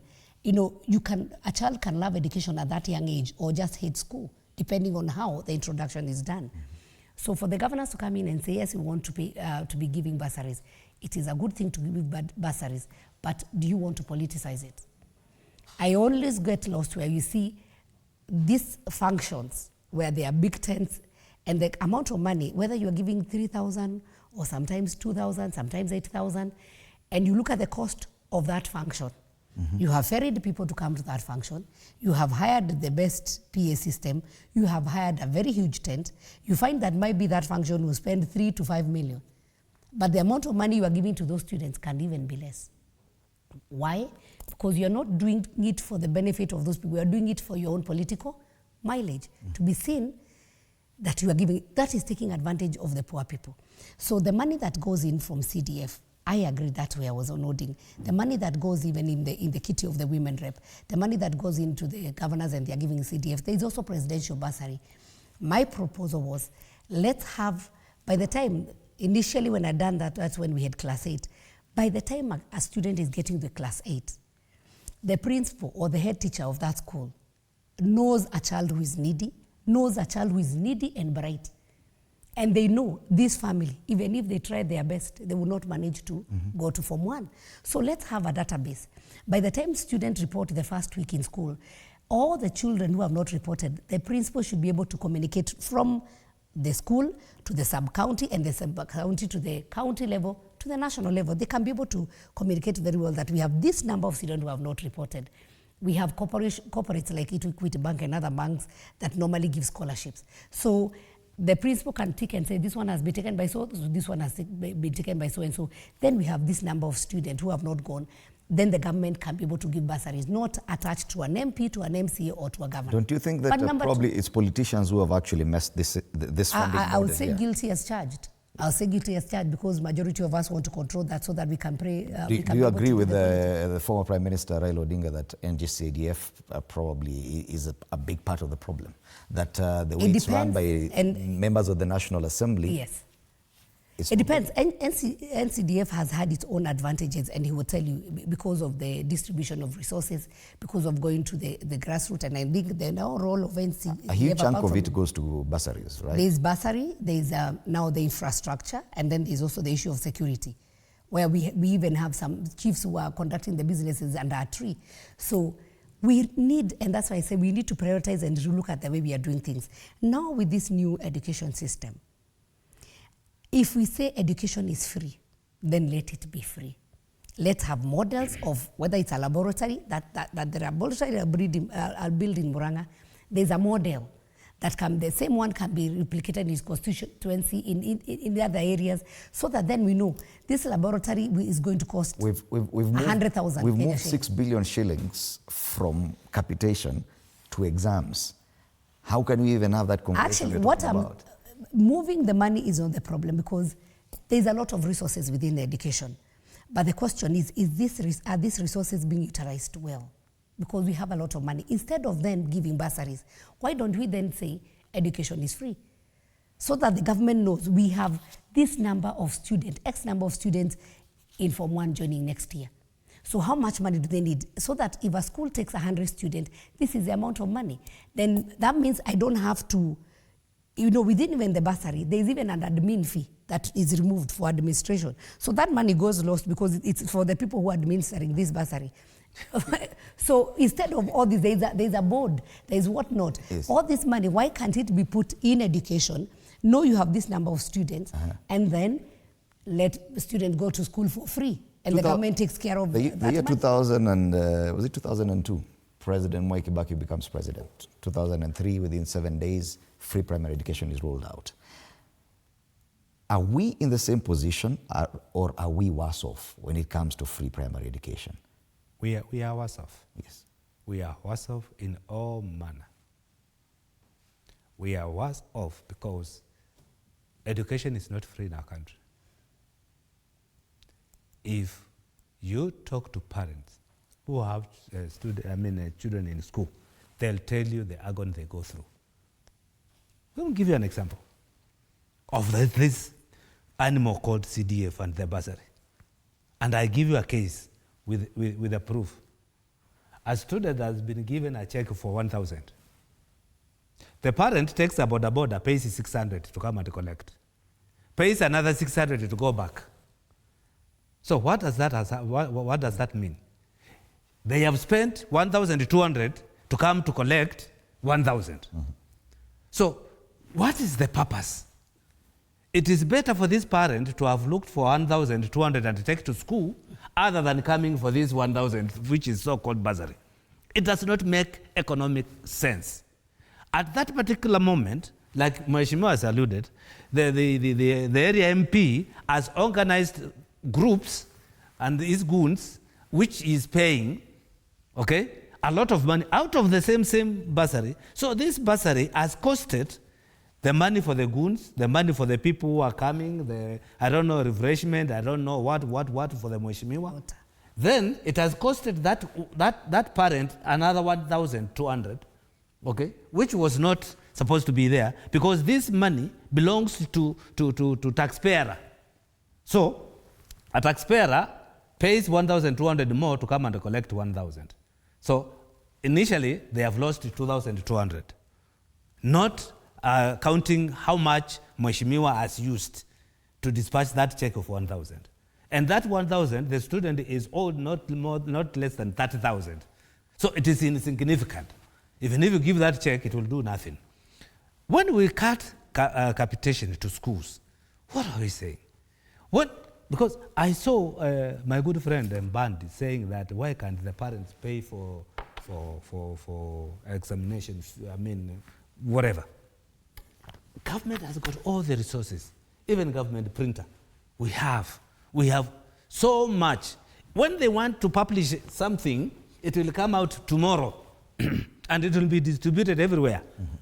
Is that more expensive than, cheaper than printing exam for our students? It is unthinkable. That's what I'm saying. And I repeat, I know Mheshimiwa Sheke may not love it. For this country to have school education, Ruto must go. Back to that question on the Presidential Working Party on school reforms or education reforms. That should have been probably the introduction to a proper conversation on how to handle our education sector. It is a crucial sector, just like health. What went wrong? Did we gain anything from that working party? No, because the people who are there are not concerned. They are less concerned. Nobody cares. It is the same. Touch any department, touch security, nobody cares. Touch education, nobody cares. Touch health, nobody cares. Our doctors, our nurses, everybody is on the street. The only people whom I don't see on the street is... politicians, probably. Yes. I have never seen some in the street, unless now they are agitating for this one must go, this one must But for the issues of Kenyans, no. Madam Chege, did we get anything from that process, the reforms on education? Did we get anything? We got a bit of headway on maybe university funding. Did we?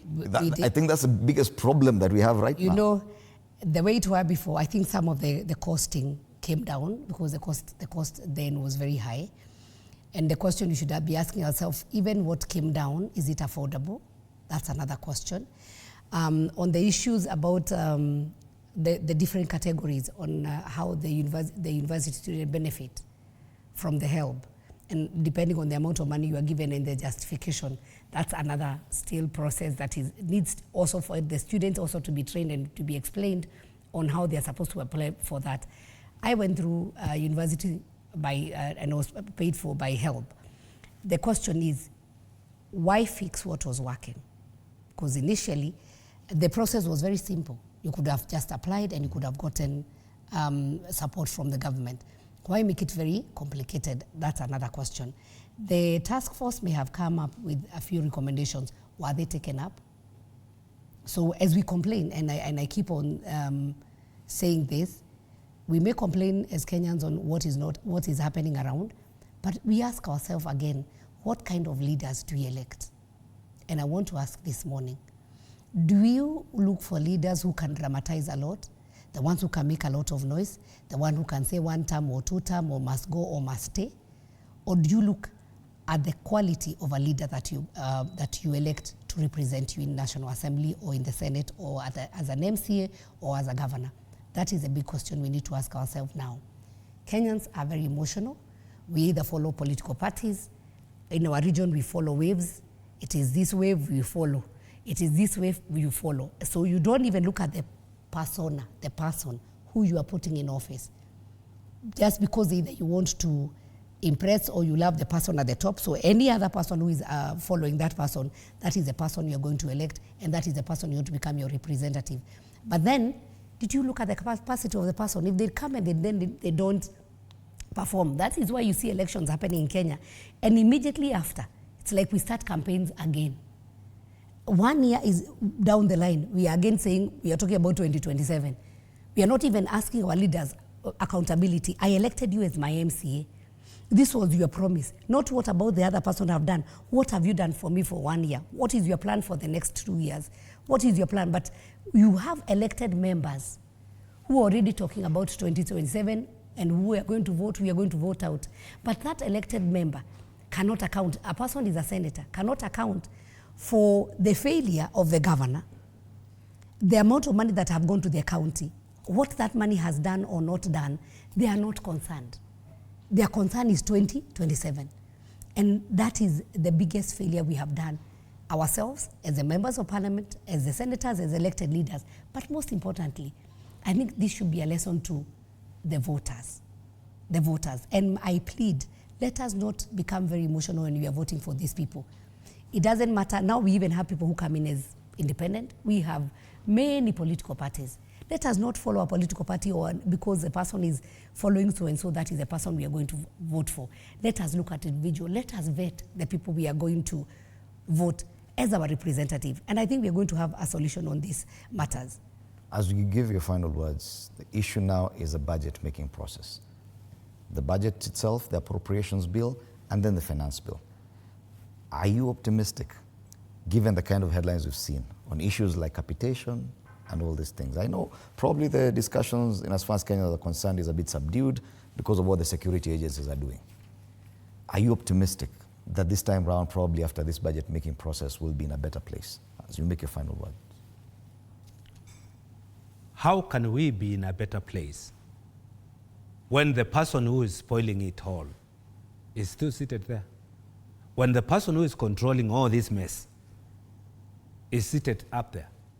How do we expect this budget to be done in a proper manner when the interest, the person who has higher interest for this budget is the one who is messing the country, the one who is just looking at police killing Kenyans, and he is saying nothing.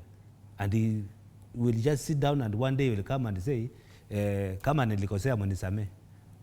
How do we get it better? How will we be better when we have such a leader? The issue here in our country is not Kenyans, let me tell you. And the Kenyans, they have had an opportunity to elect those who present themselves, right? If somebody is good and he has not represented himself to be elected, Kenyans will not elect. They will elect those, and I want you to look at the park.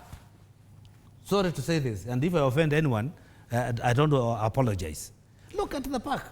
From the person who is seated, to the person who is supporting him, to the others who want. Tell me where's the edge there. So I think Kenyans, they just choose the Lucifer who will not hit them whole and finish them. Because there is no angel. We all have Lucifers as leaders. No angel. And I want you to tell me, because now we are saying, let us elect the good one. Let me, somebody point and tell me, this is good. From where I see it, I will say Kalonzo is good. And not because he's my tribe. Everybody knows in Kenya, we parted ways with Kalonzo. We differed politically, but he's still my good friend. Okay? But politically we differed, but he's still my good friend. Look at that whole thing and tell me, this is now the angel. This is lesser, therefore, it is... There's no one. All right? So we'll have to choose from there. Unless Kenyans now change and say, Sasa, this time it is Mutambo, things will be better. Or say Sabina. But if it is the same pack we are seeing, Mheshimiwa will go back to the same route. Okay. So my problem is the administration, is the leadership of this country. That's why Kenyans had a better opportunity and we elected Kibaki. Things were better. Did you hear, have you ever heard this kind of noise when Kibaki was the president? How was our economy? How was everything? All the ministers were working. Sabina was there and she will tell you, things were well. There was circulation of money. When this government came, let me tell you, and I said it and I'm going to repeat, killed all the businesses and said the government will do the business. We will now import oil. We will do this G2G. We will do this, we will import cooking oil. The government will import sugar. They will have to select who is bringing sugar. I can tell you, there were so many people who were bringing sugar in this country, but now it has been confined to only selected few, those who tore the line, one line. It is the government which is bringing fuel for all the consumers of this country. There were people who were in the petroleum industry, including me. Our businesses were closed. We are employing more than 100 people. It is no longer there. So when there's no money in circulation, how do you expect things to change? Okay. You know, it's very sad when Mheshimiwa says he cannot apologize, and you have heard him many times saying somebody must apologize. You know, you can apologize because you've talked about sugar. I just want to tell you, because I'm in agricultural committee, it's not that... You only have like 2 minutes. Yeah, it's not that the importers of sugar is a few or reserve of the few, but we have improved on the sugar sector. We have looked at the farmers.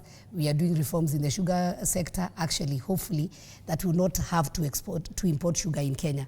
So it's not that the government is trading, but the farmers are being empowered. And I think what this government did, which I will say is a plus, is looking still importing. very little compared to the businessmen I know the who want. Okay. I know. Unfortunately, we Very don't have little, time for that. exactly. Yes. Very little compared to the businessmen who are bringing in sugar and who wanted our sugar sector and our sugar industry to fail so that they can continue commercializing and bringing in sugar here.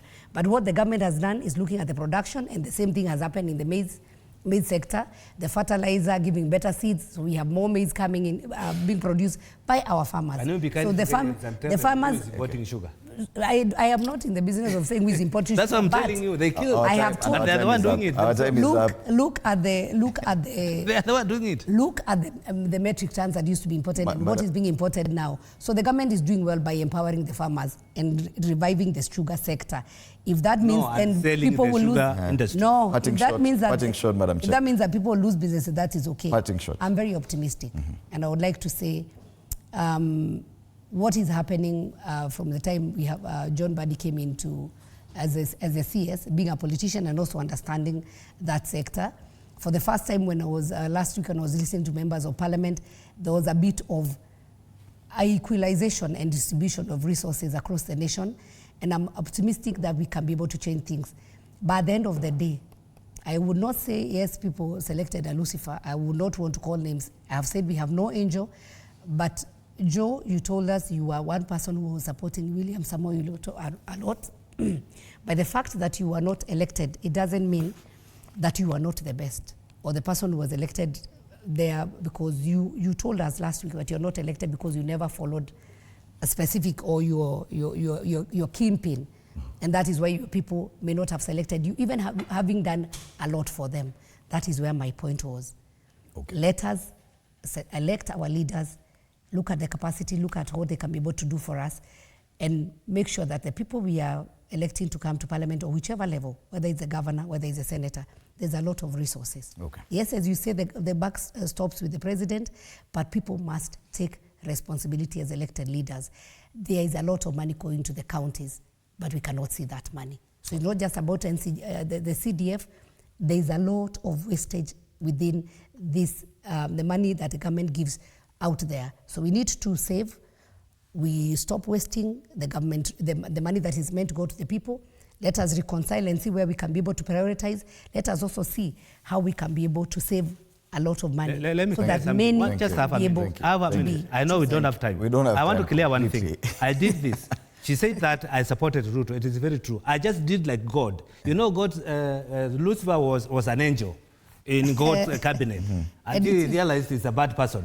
So for me, it doesn't become bad when you don't get. It doesn't become bad when it's not going your way. It doesn't become bad when the government and when the president empowers the farmer and you're not able to import the sugar. Now you are bitter. No.